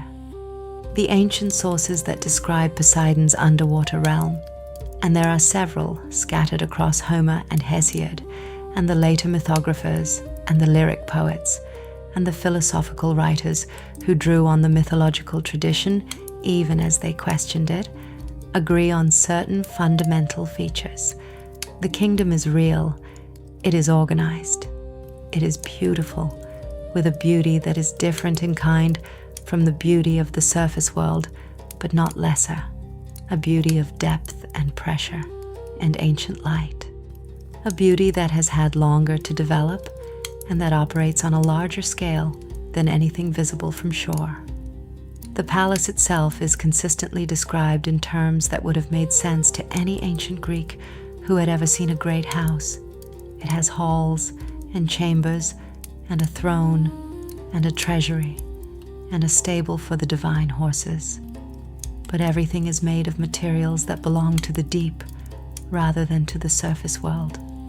The walls are of coral, not the bleached skeleton coral we sometimes see washed up on beaches, but living coral in its full, extraordinary color, growing and changing as the palace's inhabitants go about their lives.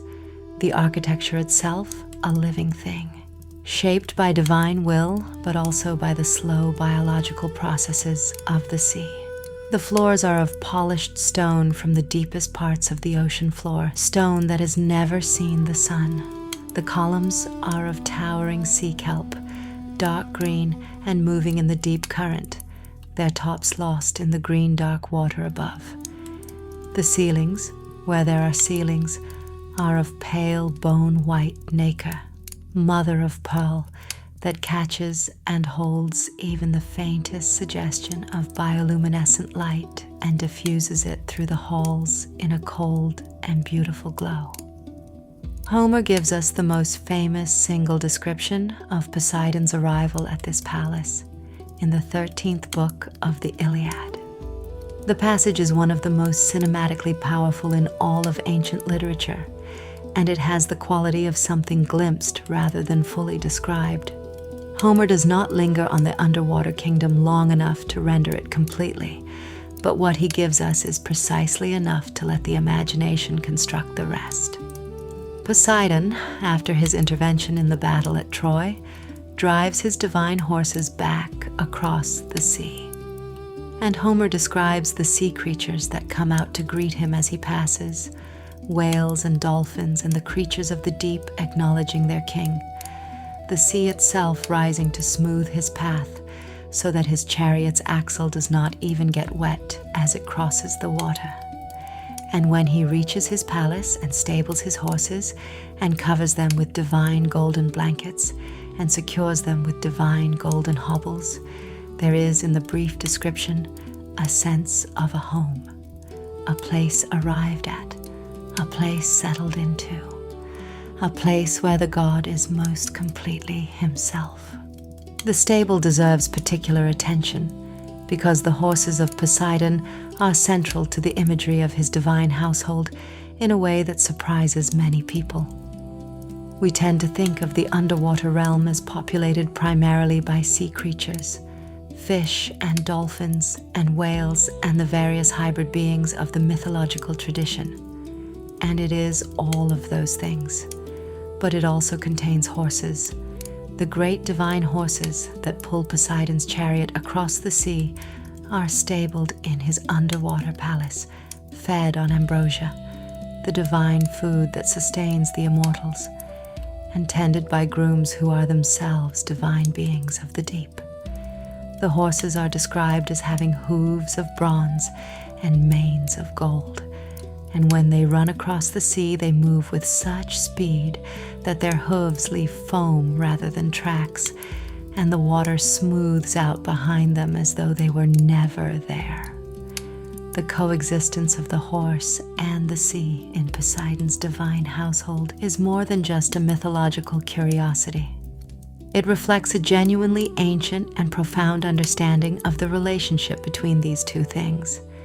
The Greeks had a word for waves, hippoi, horses, and they meant it not just metaphorically, but in some sense literally, as though the wave and the horse were different expressions of the same underlying force, both powerful, both beautiful, both capable of carrying you somewhere at terrifying speed, both capable of killing you if you mishandled them. Poseidon's stable in the deep is the place where this metaphor becomes literality, where the divine prototype of the horse and the divine prototype of the wave exist in the same space, tended by the same hands, serving the same god.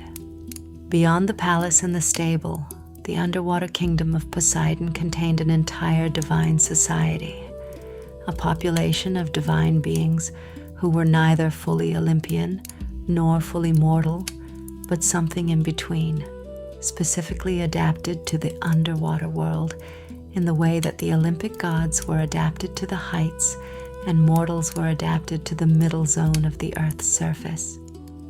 These beings are among the most beautiful and most specifically realized figures in all of Greek mythology, and they deserve to be met properly, one by one, rather than simply catalogued. We have already met the Nereids, the 50 daughters of Nereus, the old man of the sea, among whom was Amphitrite, Poseidon's queen. But the Nereids deserve fuller attention here, because they are not simply background figures in the sea god's court. They are individuals, each with her own name and her own specific nature, each embodying a different aspect of the sea's enormous and various character. Their names in the ancient sources are like a poem about the sea. Thetis, who would become the mother of Achilles, the greatest warrior of the Trojan War, the mortal whose divine inheritance from his sea nymph mother made him nearly invulnerable and completely tragic. Galatea, whose name means milk white, who was loved by the Cyclops Polyphemus before Odysseus blinded him, a pastoral love story of the sea that plays out in later tradition as a comedy of mismatched desire. The enormous ugly giant and the luminous sea nymph who loved the mortal shepherd Acis instead. A triangle of divine and monstrous and human desire that ends in more transformation, more memorial, more permanent change to the Sicilian landscape. Amphitrite herself, queen of the sea, daughter of the deep, whose name may mean the third one who encircles, a reference to the sea as the third of the world's great zones after the earth and the sky. Simotho, the swift-riding wave. Spio, the one who inhabits sea caves. Simodose, the wave receiver. Panopea, the all-seeing one, or the one who sees everything, named for the Mediterranean's quality of perfect visibility in its depths, the way the clear southern water allows you to see the seafloor at depths that would be impenetrable in murkier northern seas. Each Nereid is a name for something the sea does, something the sea is. The ancient Greeks, in naming all 50 of them and giving each her individual identity, were doing something more complex than simply populating a divine court. They were mapping the sea, not geographically, but experientially, finding a name and a face for every distinct quality the sea has, every different thing it is capable of being. The Nereids are the sea's moods and voices and textures given divine form, the ocean's infinite variety made personal and nameable, and therefore approachable. Thetis in particular deserves our attention here, because her story intersects with the mortal world in ways that illuminate the nature of the divine realm very clearly. Thetis was among the most powerful of the sea nymphs, powerful enough that Zeus himself had been warned by a prophecy that any son she bore would surpass his father. Which is why Zeus, who might otherwise have pursued her himself as he pursued so many divine beings, instead arranged for her to be married to the mortal hero Peleus. The marriage of a divine sea being to a mortal man was understood in the mythological tradition as a kind of condescension, a coming down from the divine world to the mortal one. And Thetis was explicitly unhappy with the arrangement. Their wedding, held on the slopes of Mount Pelion, was attended by all the gods and was one of the great divine celebrations of the heroic age. It was at this wedding that the golden apple of Eris, the goddess of discord, was thrown among the divine guests with the inscription for the fairest, the apple whose disputed ownership eventually led to the judgment of Paris, the abduction of Helen, and the Trojan War. From the wedding of a sea nymph to a mortal man, from Poseidon's extended divine family, the entire mechanism of the war that defined the heroic age was set in motion. And from that marriage came Achilles, the greatest of the Greek warriors, the man whose anger is literally the first word of the Iliad, a being of supernatural gifts and tragic vulnerability, his divine inheritance from Thetis giving him the speed and near invulnerability that made him the most fearsome fighter of his age, and simultaneously the mortal inheritance from Peleus, giving him the heel that would kill him, the one place Thetis could not protect when she dipped him in the Styx. The tension between the divine and the mortal in Achilles is the tension between Thetis's sea nymph nature and Peleus's humanity made flesh and given a sword and sent to war. And behind it all, further back in the genealogy, is Poseidon's court in the deep, the family of 50 sisters swimming through the halls of coral and pearl, the sea god's extended household producing, through the particular path of Thetis's unhappy marriage, the greatest hero and the greatest tragedy of the ancient world. Let us go deeper now. Below the level of the Nereids and the divine court, below the palace and the stable and the throne room with its great chair of unimaginable antiquity, deeper into the parts of Poseidon's kingdom that even the Nereids do not often visit, the places where the divine hierarchy thins out and the ancient forces that predate it become more present. Because the deep ocean, in the Greek understanding, was not simply Poseidon's territory. It was also the location of several divine beings who were older than Poseidon, older than the Olympians, older than the Titans, beings of such antiquity that they predated the mythological categories of god and monster, and simply existed as what they were, enormous and ancient and indifferent to the politics of Olympus.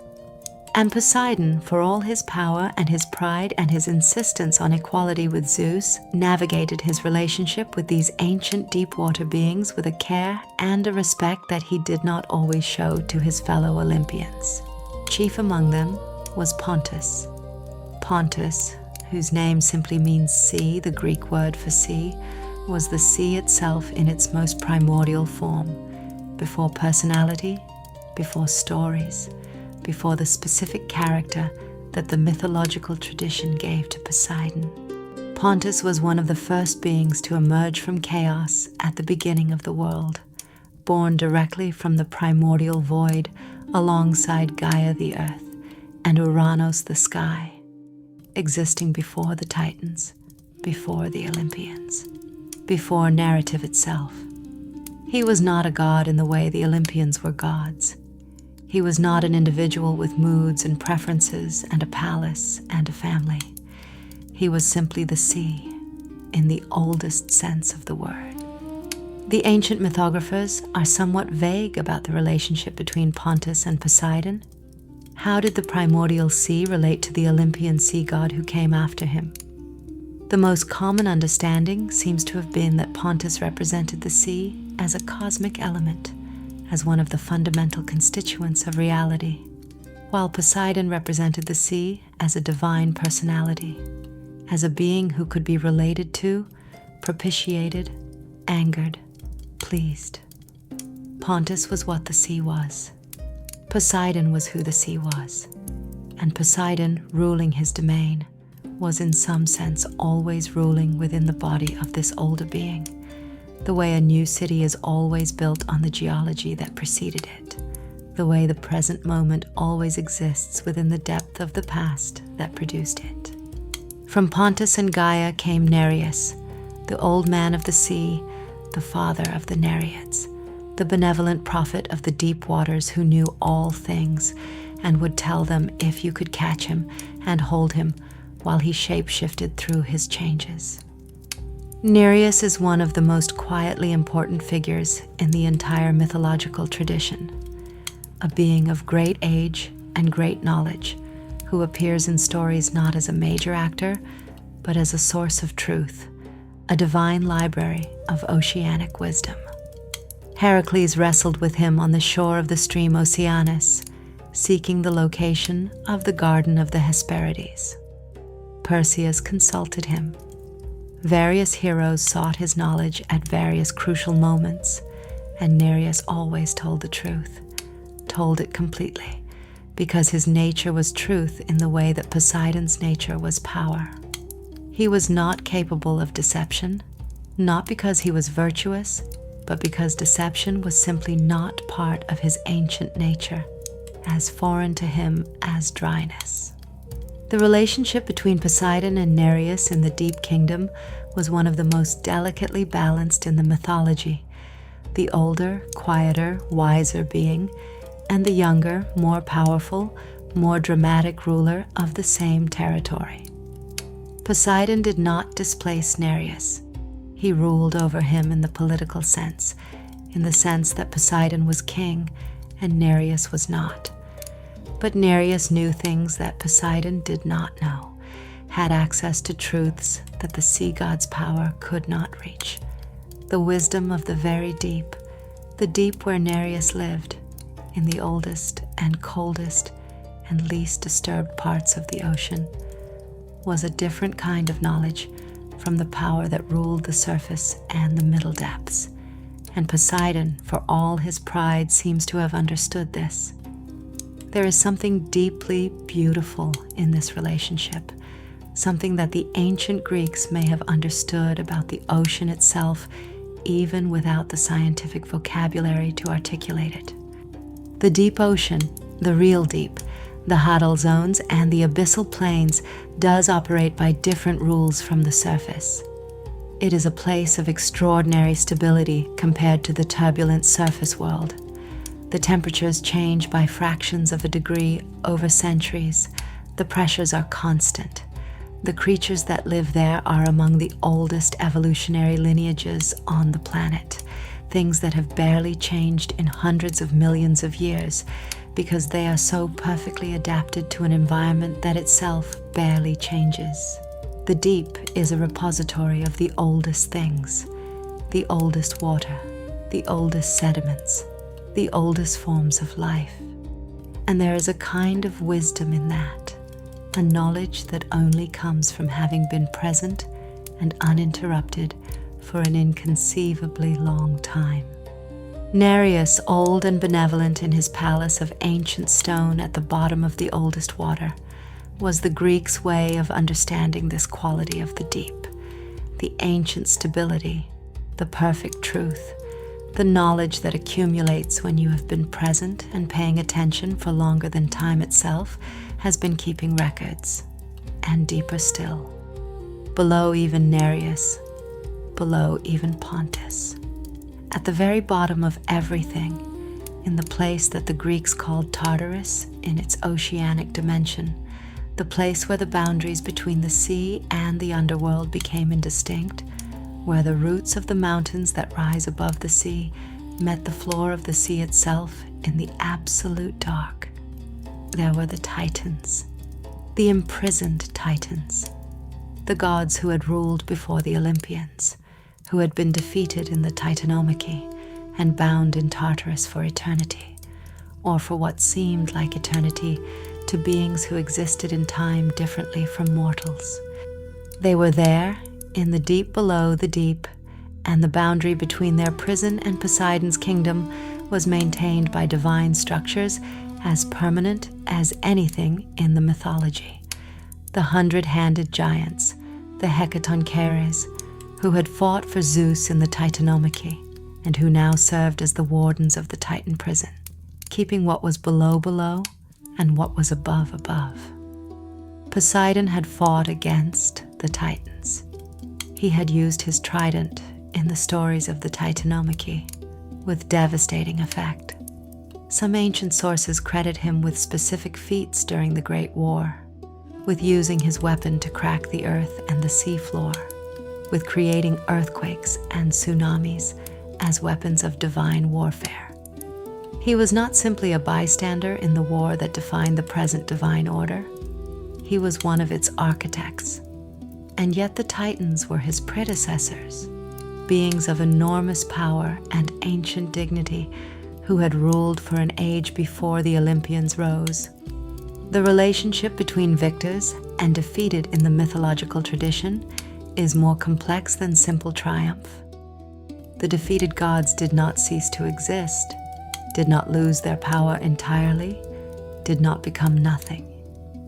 They remained in the deep, and their presence in the deep was felt in the mythology as a kind of pressure from below, a constant reminder that the current order was not the only possible order, that power arrangements that seemed permanent had been changed before and could in theory be changed again.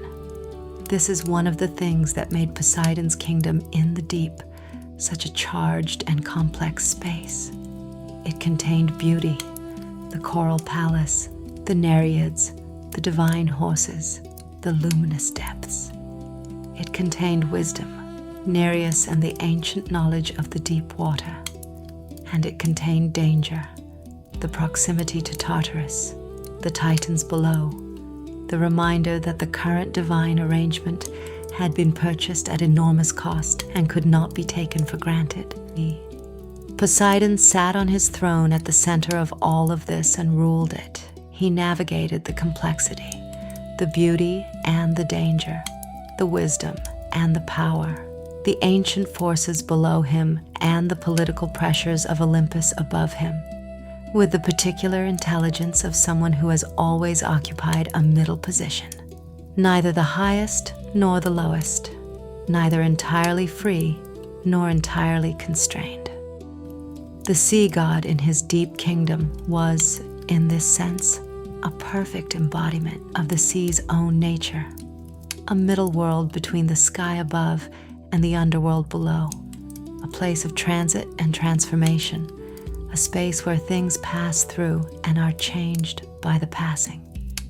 Now, as the night has grown very deep around you, and the story has gone as deep as it has ever gone, let me tell you about something that happened in Poseidon's kingdom that is rarely told.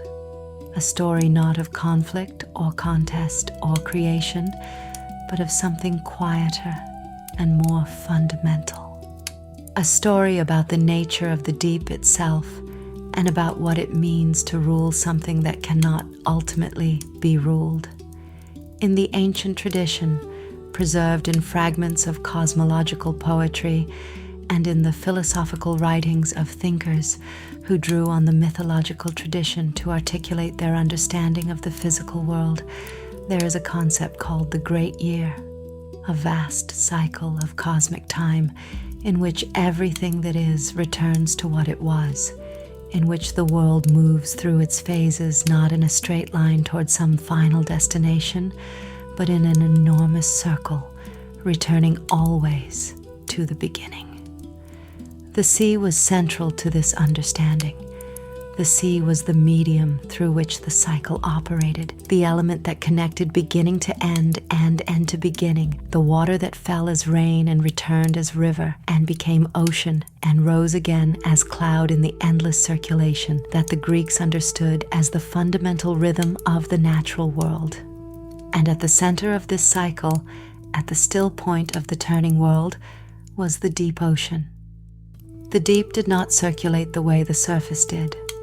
The deep was not part of the cycle of evaporation and rain and river and sea. The deep was the still point, ancient, unchanging, unmoved by the cycles of the surface, containing within its cold permanence the memory of everything that had ever been. Poseidon, ruling this still point, ruling this center of the cycle, was not simply the god of the turbulent surface and the dramatic storms. He was also, and perhaps more fundamentally, the god of permanence, the god of the thing that does not change, the god of the depth that underlies all the surface change and makes it possible by providing an unchanging foundation beneath it. There is a word in Greek, abyssos, which is the root of our word abyss, and which means literally without bottom, the bottomless place. The ancient Greeks used it to describe the deep ocean, and later theological writers used it to describe the divine ground of being itself, the foundational reality beneath all appearances. The abyss of the sea and the abyss of the divine were understood as related things, different expressions of the same fundamental quality, the quality of being so deep that depth itself runs out, of being so foundational that you cannot go beneath it, of being the bottom of everything in a way that is not a limitation but an absolute. Poseidon in his kingdom, at the bottom of the sea, at the center of the cycle, on the throne in the coral palace, Poseidon was the god of the abyss.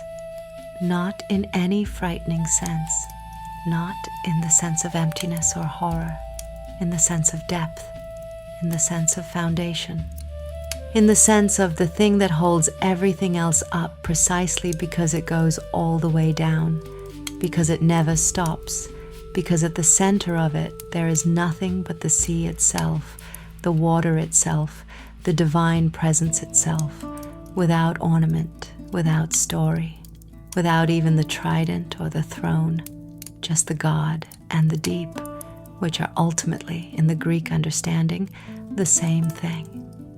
That is what the ancient Greeks were reaching toward when they gave Poseidon the sea.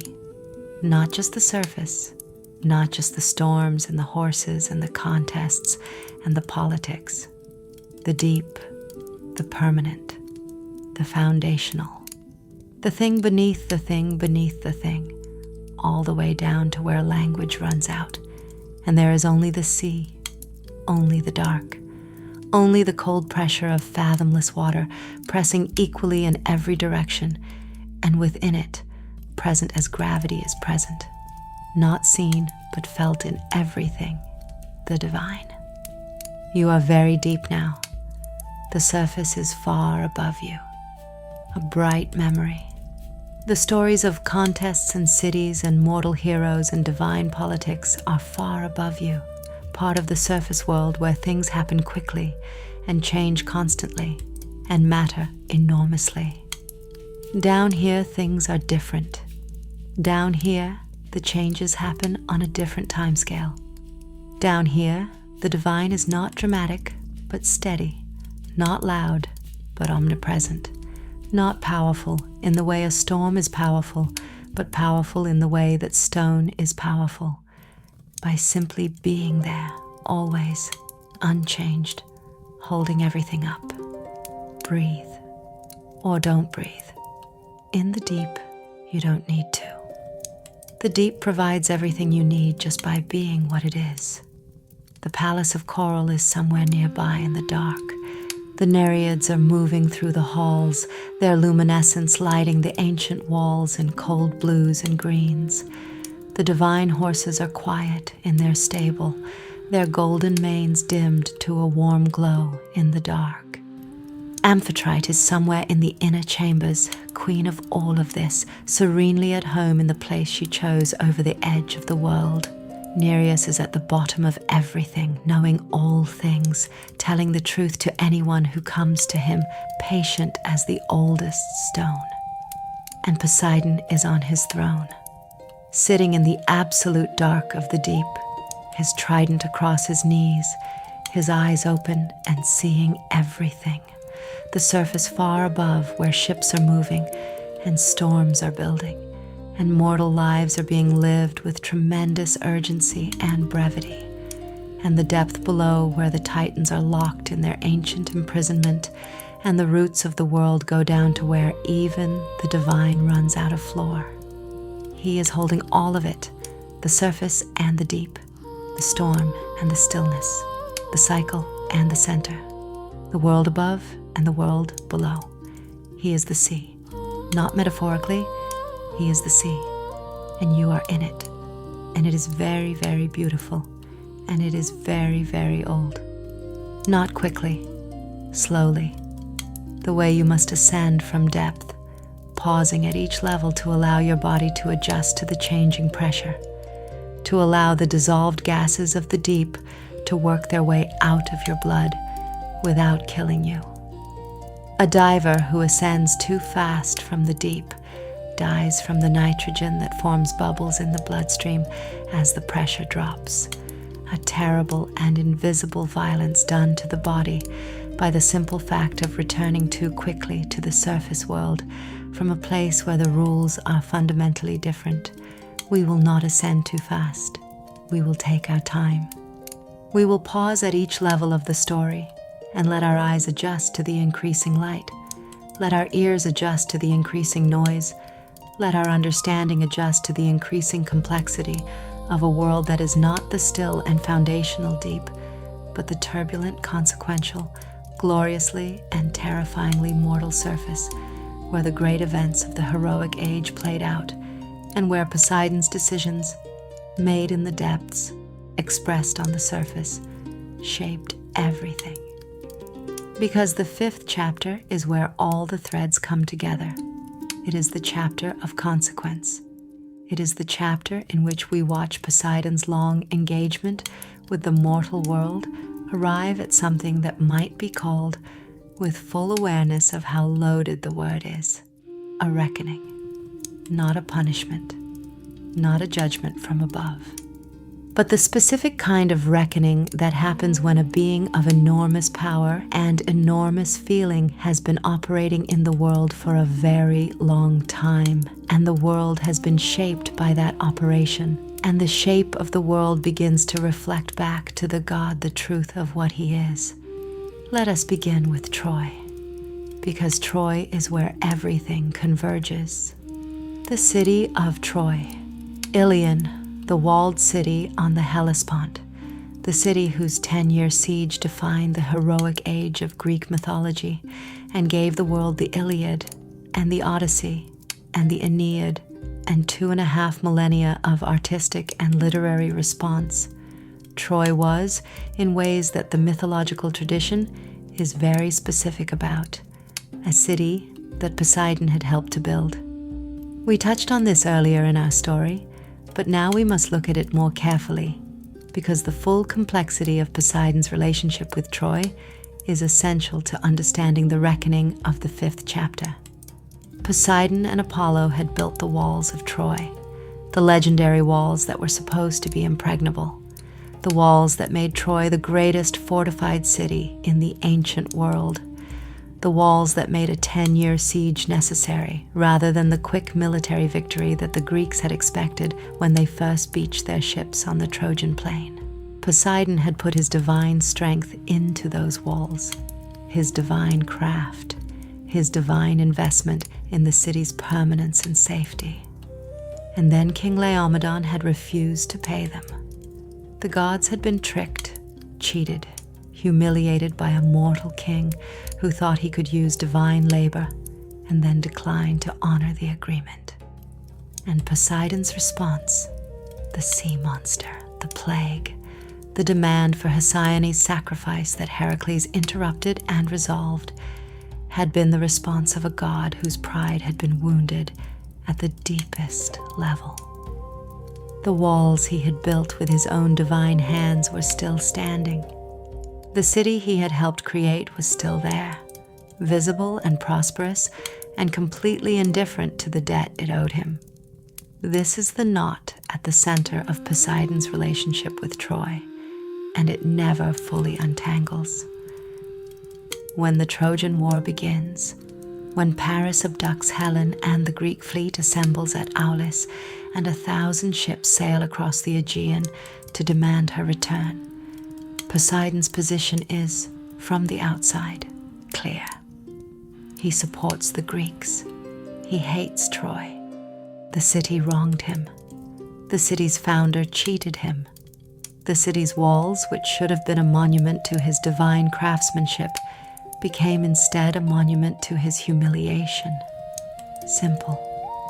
But nothing about Poseidon is simple. And the Iliad, which is among the most psychologically sophisticated texts ever written, does not allow his position to be simple either. Because Poseidon built those walls, whatever wrong was done to him afterward, whatever debt went unpaid, he had put his hands into that stone and shaped it. The craftsmanship was his. The achievement was his. And watching those walls be besieged, watching the Greeks hammer at them year after year, must have produced in the god a feeling that no simple political alignment can entirely account for. A feeling of watching something he made being destroyed, however justified the destruction, however much the city deserved to fall. Homer gives us, in the Iliad, one of the most extraordinary divine scenes in ancient literature. It is the scene in which the Olympian gods divide their support between the two sides, and Poseidon finds himself in the position of supporting the Greeks against a city he built. He appears several times in the epic, each time more directly interventionist than the last. In Book 13, he disguises himself as the mortal seer Calchas and walks through the Greek ranks encouraging the soldiers, filling them with divine fighting spirit, his divine nature barely concealed, his urgency genuine. In Book 14, he summons a great wave of the sea to sound like thunder, filling the battlefield with divine resonance, the sea god's voice in the sounds of war. There is one moment in particular, brief, almost incidental in the epic's enormous scale, that has stayed with readers and scholars for 2,500 years because it captures something about Poseidon's position with a precision that seems almost too honest for a divine character to display. It is the moment in Book 20 when the gods prepare to enter the battle directly, abandoning their hillside observation post for the field itself, and Poseidon on the Greek side faces Apollo on the Trojan side across the battlefield, and Apollo will not fight him. Apollo says, and the words have a quality of respect that is also a quality of knowing exactly how to avoid a conflict. He will not fight his uncle over the affairs of mortals, over a city that will be destroyed and forgotten. The mortals are like leaves, Apollo says. They come and go. They matter enormously to themselves and not at all in the long view of divine time.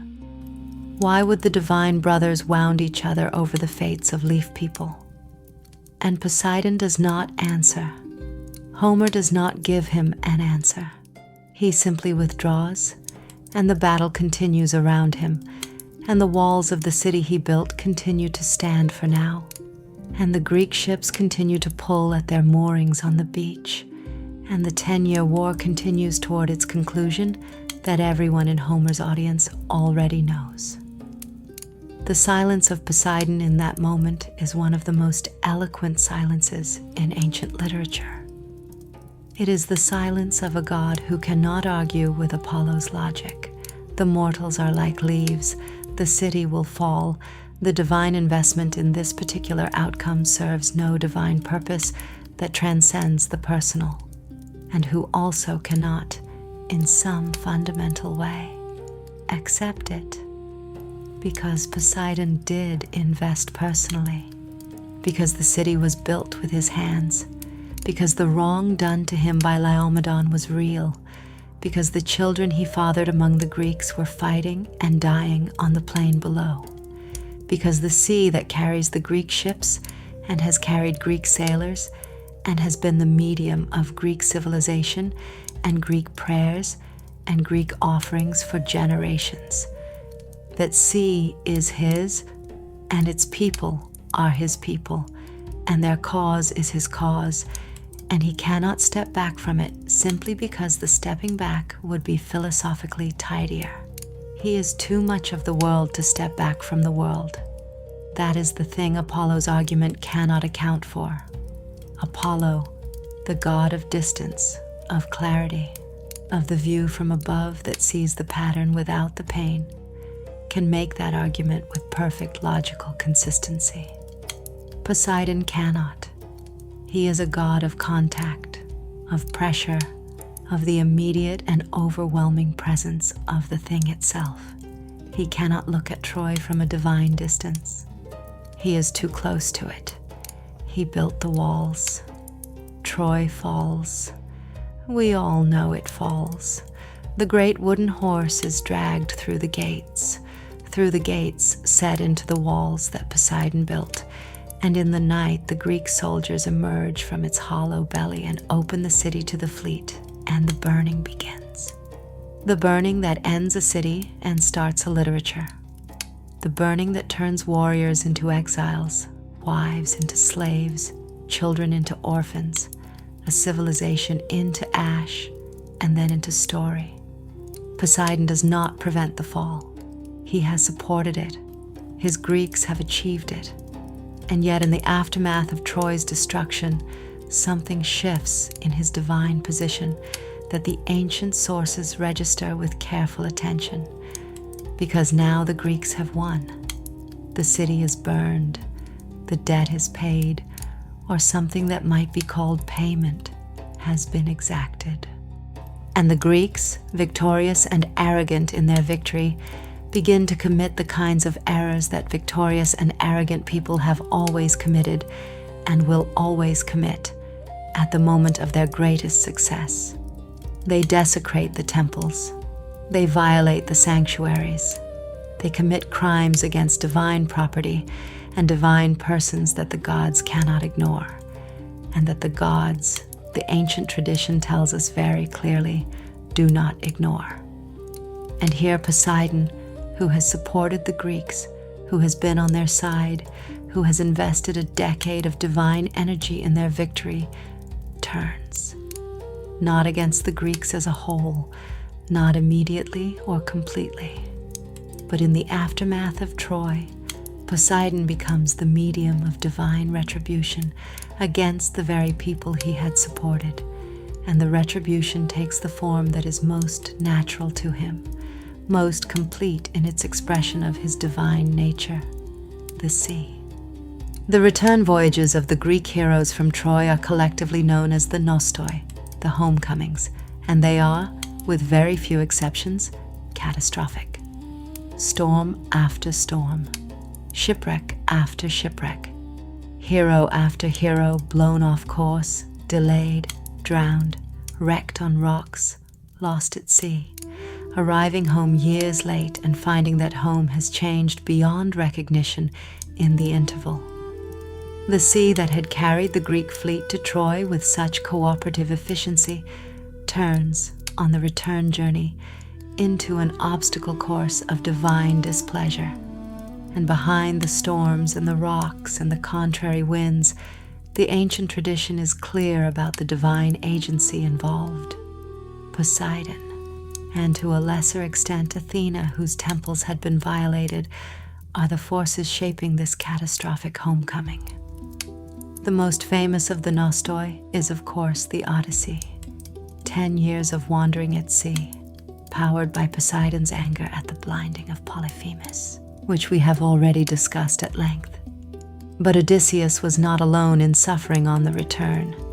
Ajax the Lesser was drowned after boasting that he had survived the sea despite the gods' opposition. A boast of exactly the kind of hubris that the divine order cannot tolerate. A mortal claiming independence from the divine power that governs the element he is crossing.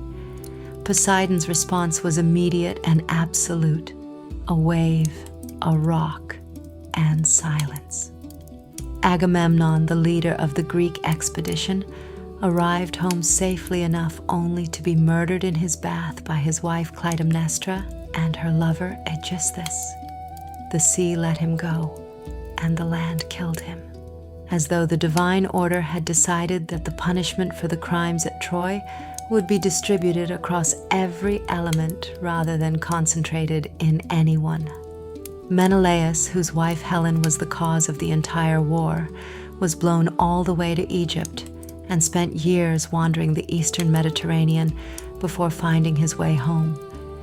His wanderings preserved in the Odyssey in a brief account that gives us a glimpse of a heroic journey that must have been as long and as strange as Odysseus's own, if less fully narratively developed.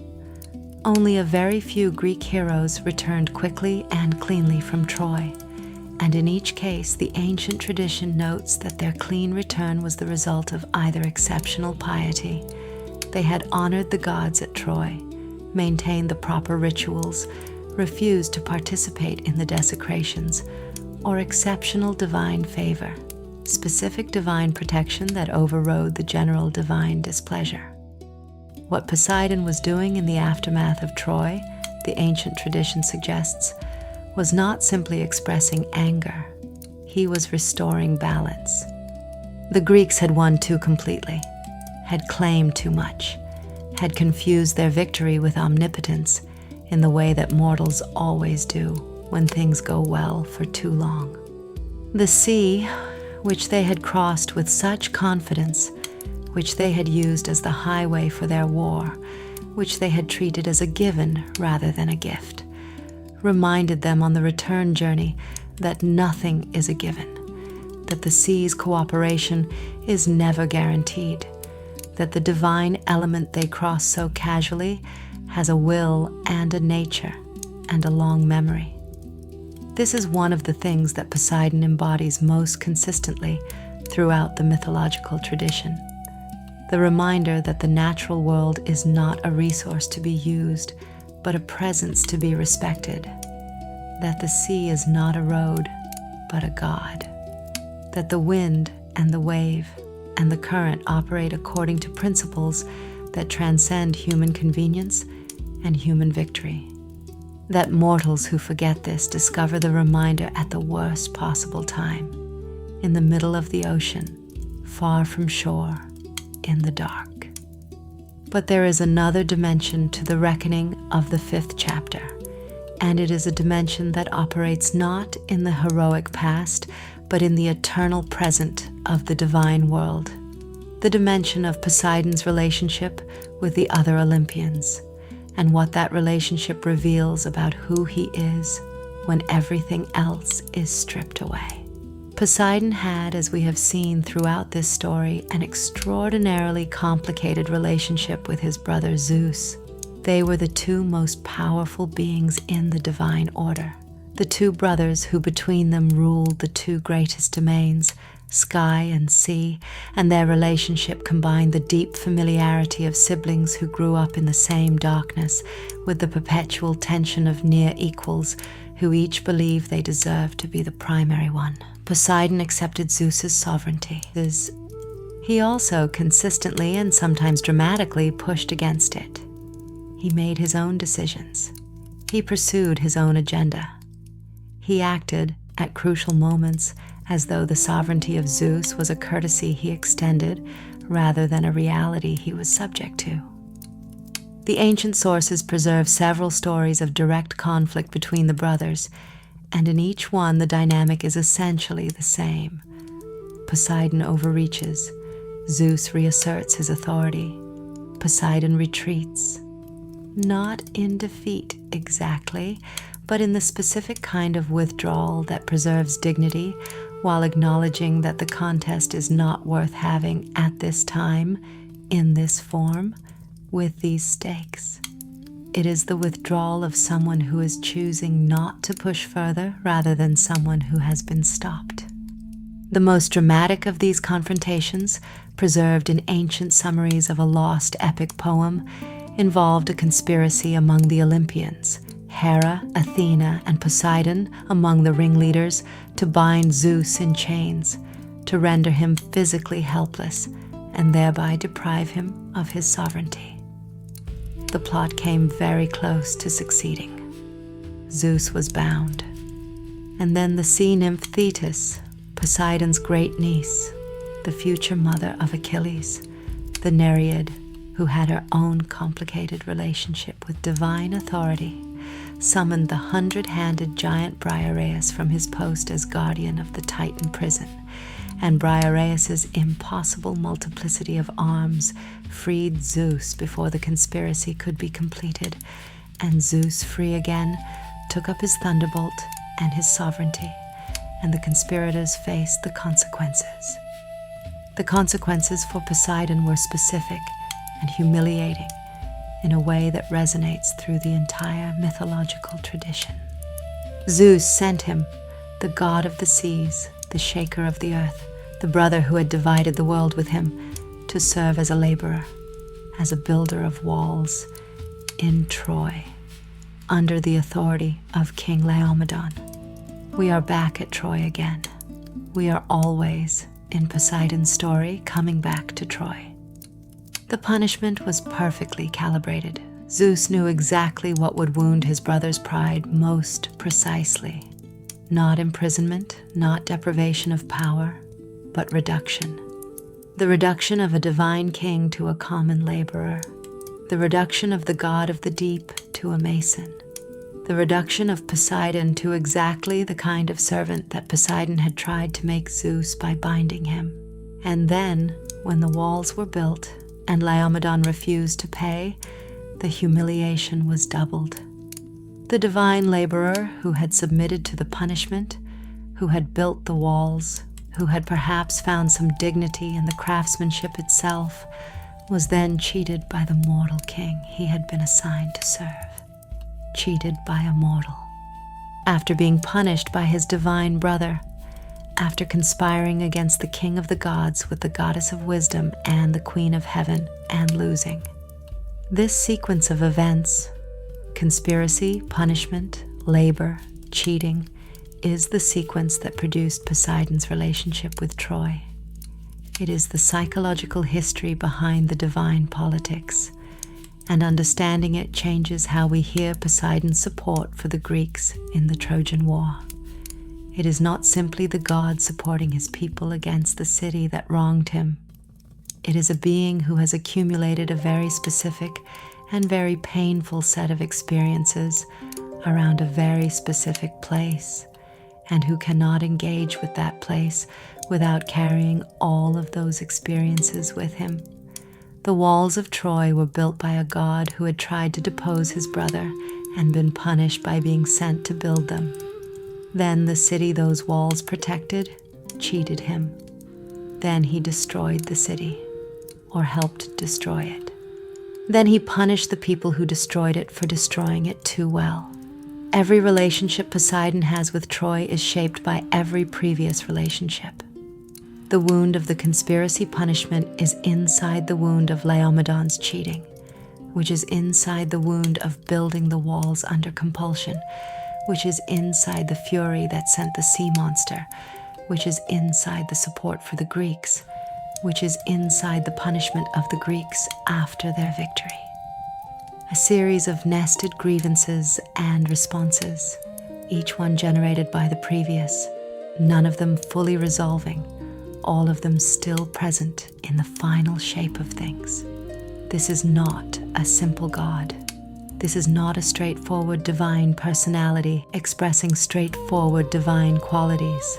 This is a being of enormous complexity, shaped by an enormous history, carrying within himself a record of everything that has ever happened to him, which is, In the case of an immortal, a very long record indeed. And yet, for all the complexity, for all the grievances and the wounded pride and the punishments and the counter-punishments and the nested wounds, there is something in Poseidon that the 5th chapter of his story reveals with particular clarity, something that all the preceding chapters have been building toward without quite arriving at. It is his generosity, not his gifts, though the gifts are real and the gifts are extraordinary. The trident created springs and the divine horses and the islands formed by his trident's blow. Not his generosity toward his children, though that too is real, the father who heard his blinded son's prayer from a beach in the western Mediterranean and spent a decade making good on it. Something deeper than gifts, something more fundamental than loyalty. Poseidon's generosity is the generosity of the sea itself, which gives without calculation, which does not keep accounts, which provides the moisture for every living thing on the surface of the earth without being asked and without expecting thanks and without diminishing in any way through the giving. The sea evaporates and becomes rain and becomes rivers and becomes the water in every fruit and every flower and every animal body and every human blood vessel on the planet. And then the rivers return to the sea and the cycle begins again. And the sea has not lost anything. It is not depleted. It does not grow smaller with the giving. It gives constantly, continuously, completely, and remains exactly what it was before the giving, as full, as deep, as absolute. This is what Poseidon at his best embodies. The capacity for endless giving without depletion, the capacity for love without calculation, the capacity to invest in the mortal world, in its cities and its heroes and its sailors and its fishermen and its coast dwellers and its island peoples, with a fullness of divine attention that does not require the world to be grateful, that does not ultimately depend on reciprocity. That is simply the expression of what the God is.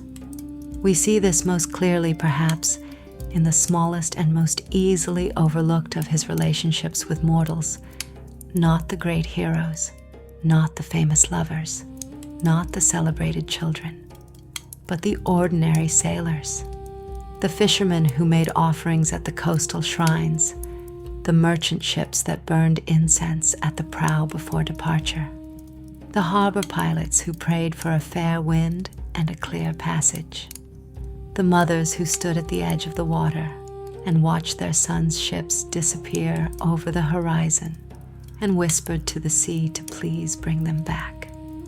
Poseidon heard all of these prayers. The ancient texts are clear on this point, not just in the grand mythological sense, but in the everyday religious sense. Poseidon was one of the most widely worshipped of the Olympian gods, precisely because so many people lived in daily relationship with the sea and therefore in daily relationship with him. Not the great contests and the divine politics, but the small daily reciprocity of a civilization built on the water. His temples were on every promontory. His shrines were in every harbor. His priests performed the rites that asked for safe passage and gave thanks for safe return. And the sailors who came back, sunburned and salt-stiffened, and grateful beyond expression for the solid ground under their feet, made their offerings and felt, in the making of them, something that was not just superstition and not just social convention, but genuine relationship, genuine acknowledgement of the real power that had governed their voyage, genuine gratitude to the specific divine presence that had allowed them this time to return. This is the dimension of Poseidon's divine life that the dramatic mythological narratives tend to obscure. The mundane, continuous, day-by-day work of being the god of the sea for a maritime civilization. The listening, the responding, the countless small decisions about weather and wave and current that governed the daily lives of millions of people who depended on the sea for their food and their commerce and their connection to the rest of the Greek world. A god who does this work, who does it generation after generation, century after century, who is present to the small prayers as well as the great ones, who hears the fisherman's morning prayer as clearly as he hears Polyphemus's curse. This is a god who is genuinely woven into the fabric of the world he governs, not hovering above it in divine detachment, not visiting it for specific dramatic interventions and then retreating to Olympus. Present, continuous, available, here. There is a specific place on the coast of Attica, the southernmost point of the Attic Peninsula, the place called Cape Sounion, where the ancient Greeks built a temple to Poseidon that stands in ruins but recognizable to this day. The marble columns of the Temple of Poseidon at Sounion are visible from far out at sea, brilliant white against the blue sky and the blue water, a landmark for sailors rounding the cape on their approach to Athens or their departure from the Aegean into the wider Mediterranean. The temple was built in the 5th century BCE, at the height of Athenian power, during the same period that saw the construction of the Parthenon on the Acropolis. Poseidon's great temple built at the same time as Athena's great temple, the two divine beings who had contested for Athens honored simultaneously in the civilization's most creative and confident century. The location of Poseidon's temple was chosen with perfect understanding of what the god represented and what the sailors needed. The last thing you see as you leave the safety of the Athenian coast, the first thing you see as you return, the divine presence at the boundary between the known world and the sea. Lord Byron carved his name into one of the temple's columns in 1810, which is either an act of magnificent vandalism or an act of appropriate literary pilgrimage, depending on your perspective. Byron, the romantic poet who more than any other figure in modern Western literature embodied the divine restlessness and the sea longing and the tragic grandeur that we have been associating throughout this story with Poseidon, leaving his mark in marble on the god's most beautiful temple. It seems somehow right. It seems like the kind of thing a mortal does when they have been standing at the edge of the sea and looking out at the horizon for long enough. They reach for something permanent. They try to leave a mark. They try to participate in the ancient relationship between the human and the divine that the sea has always mediated. The view from Sounion at sunset, the Aegean going gold and rose below the white columns, the islands visible on the horizon, the first stars appearing above the sea in the deepening blue, is one of those views that makes it very easy to understand why the ancient Greeks believed the gods were present in the world, not metaphorically, not philosophically, literally present in the specific quality of that particular light at that particular hour, in the sound of the water on the rocks below the temple cliff, in the way the wind comes off the sea carrying salt and distance and something else that is harder to name, a quality of divine attention perhaps, the sense of being seen. Poseidon sees you from Sounion. That is what the location of the temple says, in architectural and geographical language as clear as words. Whatever you are doing on the sea, whatever voyage you are undertaking, whatever cargo you are carrying, whatever hope or fear or prayer you bring to the edge of the water, he sees it. He has always seen it. He was seeing it before the temple was built, before Athens existed, before the Greeks arrived, before the human presence on that coast. He will be seeing it after the last column falls. Let me tell you now about the last great act of Poseidon's mythological career. Not the last in the chronological sense, not the final story in the ancient catalog, but the last in the sense of the story that most completely expresses who he is when everything is considered, when all the complexity and the contradiction and the wound and the generosity have been held together and a final shape begins to emerge. The story is brief. It is almost a footnote in the ancient sources, but it contains, in its brevity, something essential. In the very late mythological tradition, after the heroic age has ended, after Troy has fallen, and the great heroes are dead or exiled or transformed, there is a period of divine reflection in which the Olympians, singly and collectively, begin to relate differently to the mortal world that is changing around them. The age of heroes is over. The mortals are becoming something new, more numerous, more organized, more complex in their social and political structures, moving from the heroic individual to the collective, from the kingdom to the city-state, from the mythological time to the historical. The gods do not disappear in this transition. They remain, but their relationship to the world changes. They become less immediately present in the way that Athena was present to Odysseus, appearing in disguise and offering direct guidance. They become more like what we might call, without entirely adequate language, principles, divine forces that operate through the world rather than appearing in it, that are felt in the quality of things rather than encountered on the road. Poseidon's transition into this new mode of divine presence is, characteristically, accomplished through the sea. Because the sea does not change in the way that human civilization changes. The Aegean that washed the shore of Sounion when Byron carved his name washed the same shore when the temple was built, washed it when the first Greek sailors hauled their boats up on the beach, washes it now. The salt content is essentially the same. The temperature varies by the same seasonal range. The storms come from the same directions, and the calms settle in the same months. The sea is the one element of the world that the transition from the mythological to the historical to the modern has not fundamentally altered. And so Poseidon remains present in a way that some of his divine siblings do not, or do not as consistently. Present in the sea itself, in its unchanging nature, in its ancient rhythms that predate not just human civilization, but the human species, that will continue long after the human species has run its course on this planet, as every species eventually does. This is the final thing the 5th chapter has to say about Poseidon. He endures. Not because he is the most powerful, Zeus is more powerful.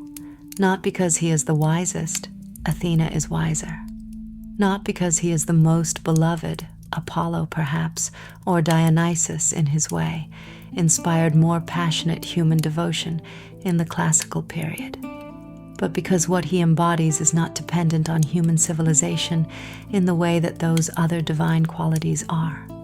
The sea does not need human civilization to be the sea.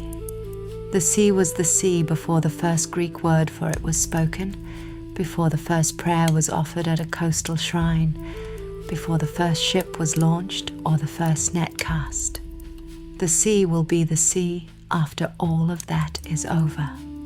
And Poseidon, the divine presence within the sea, the personality of the sea, the God who is the sea, endures with it. Because what he is cannot become obsolete. What he is cannot be superseded by a later understanding or a more refined theology or a different cultural framework.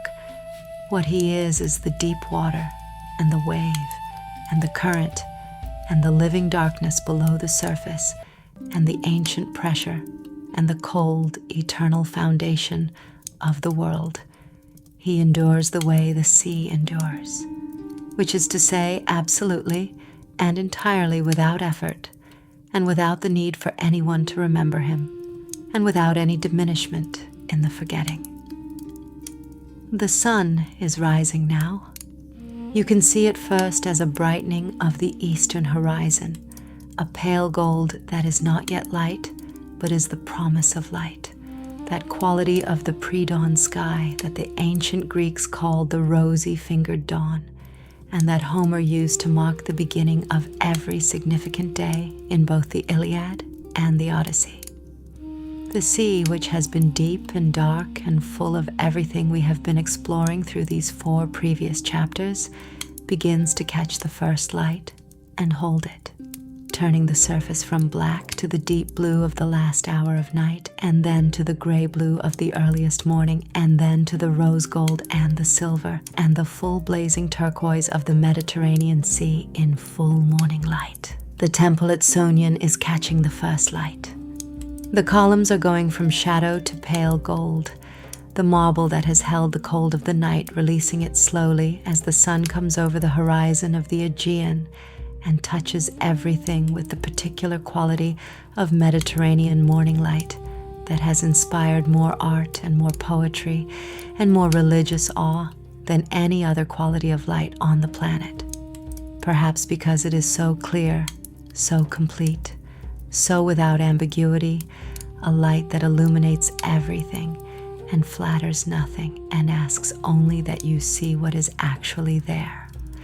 What is actually there in the full morning light is this: a ruined temple on a cliff above the sea, columns of ancient marble, below them the rock face dropping to the water, the sea stretching away to the horizon, which is the boundary between the known and the unknown, the line where the mortal world runs out and the divine begins.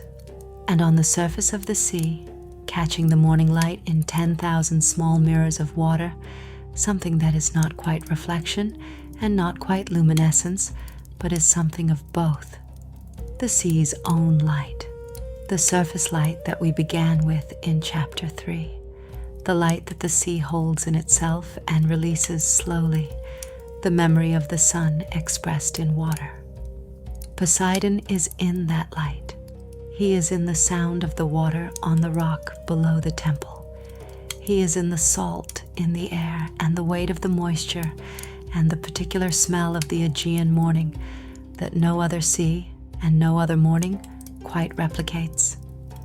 He is not here in the way that a person is here, not visible, not audible in any conventional sense, not available for conversation or consultation or petition in the immediate way that the ancient priests of his temple would have understood their relationship with him, but present, unmistakably, specifically, particularly present. The way the deep is present beneath the surface, the way the foundation is present beneath the building, the way the beginning is present in everything that has come after it. We began this story in the darkness of Cronos' stomach, where Poseidon was swallowed and held for the entirety of his divine childhood, while the world above was governed without him. We are ending it in the morning light at Sounion, where the sea catches the first rays of the sun and holds them the way it holds everything, completely, without loss, giving them back transformed.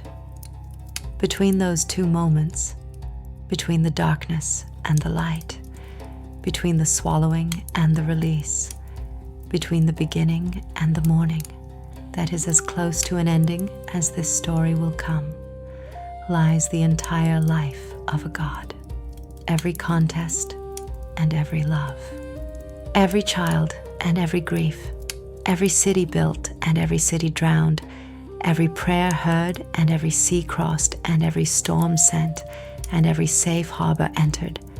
Everything the sea is, Poseidon is. And the sea this morning at Sounion is very beautiful. It is very, very beautiful, and it has been here for longer than beauty has had a name. Sleep well.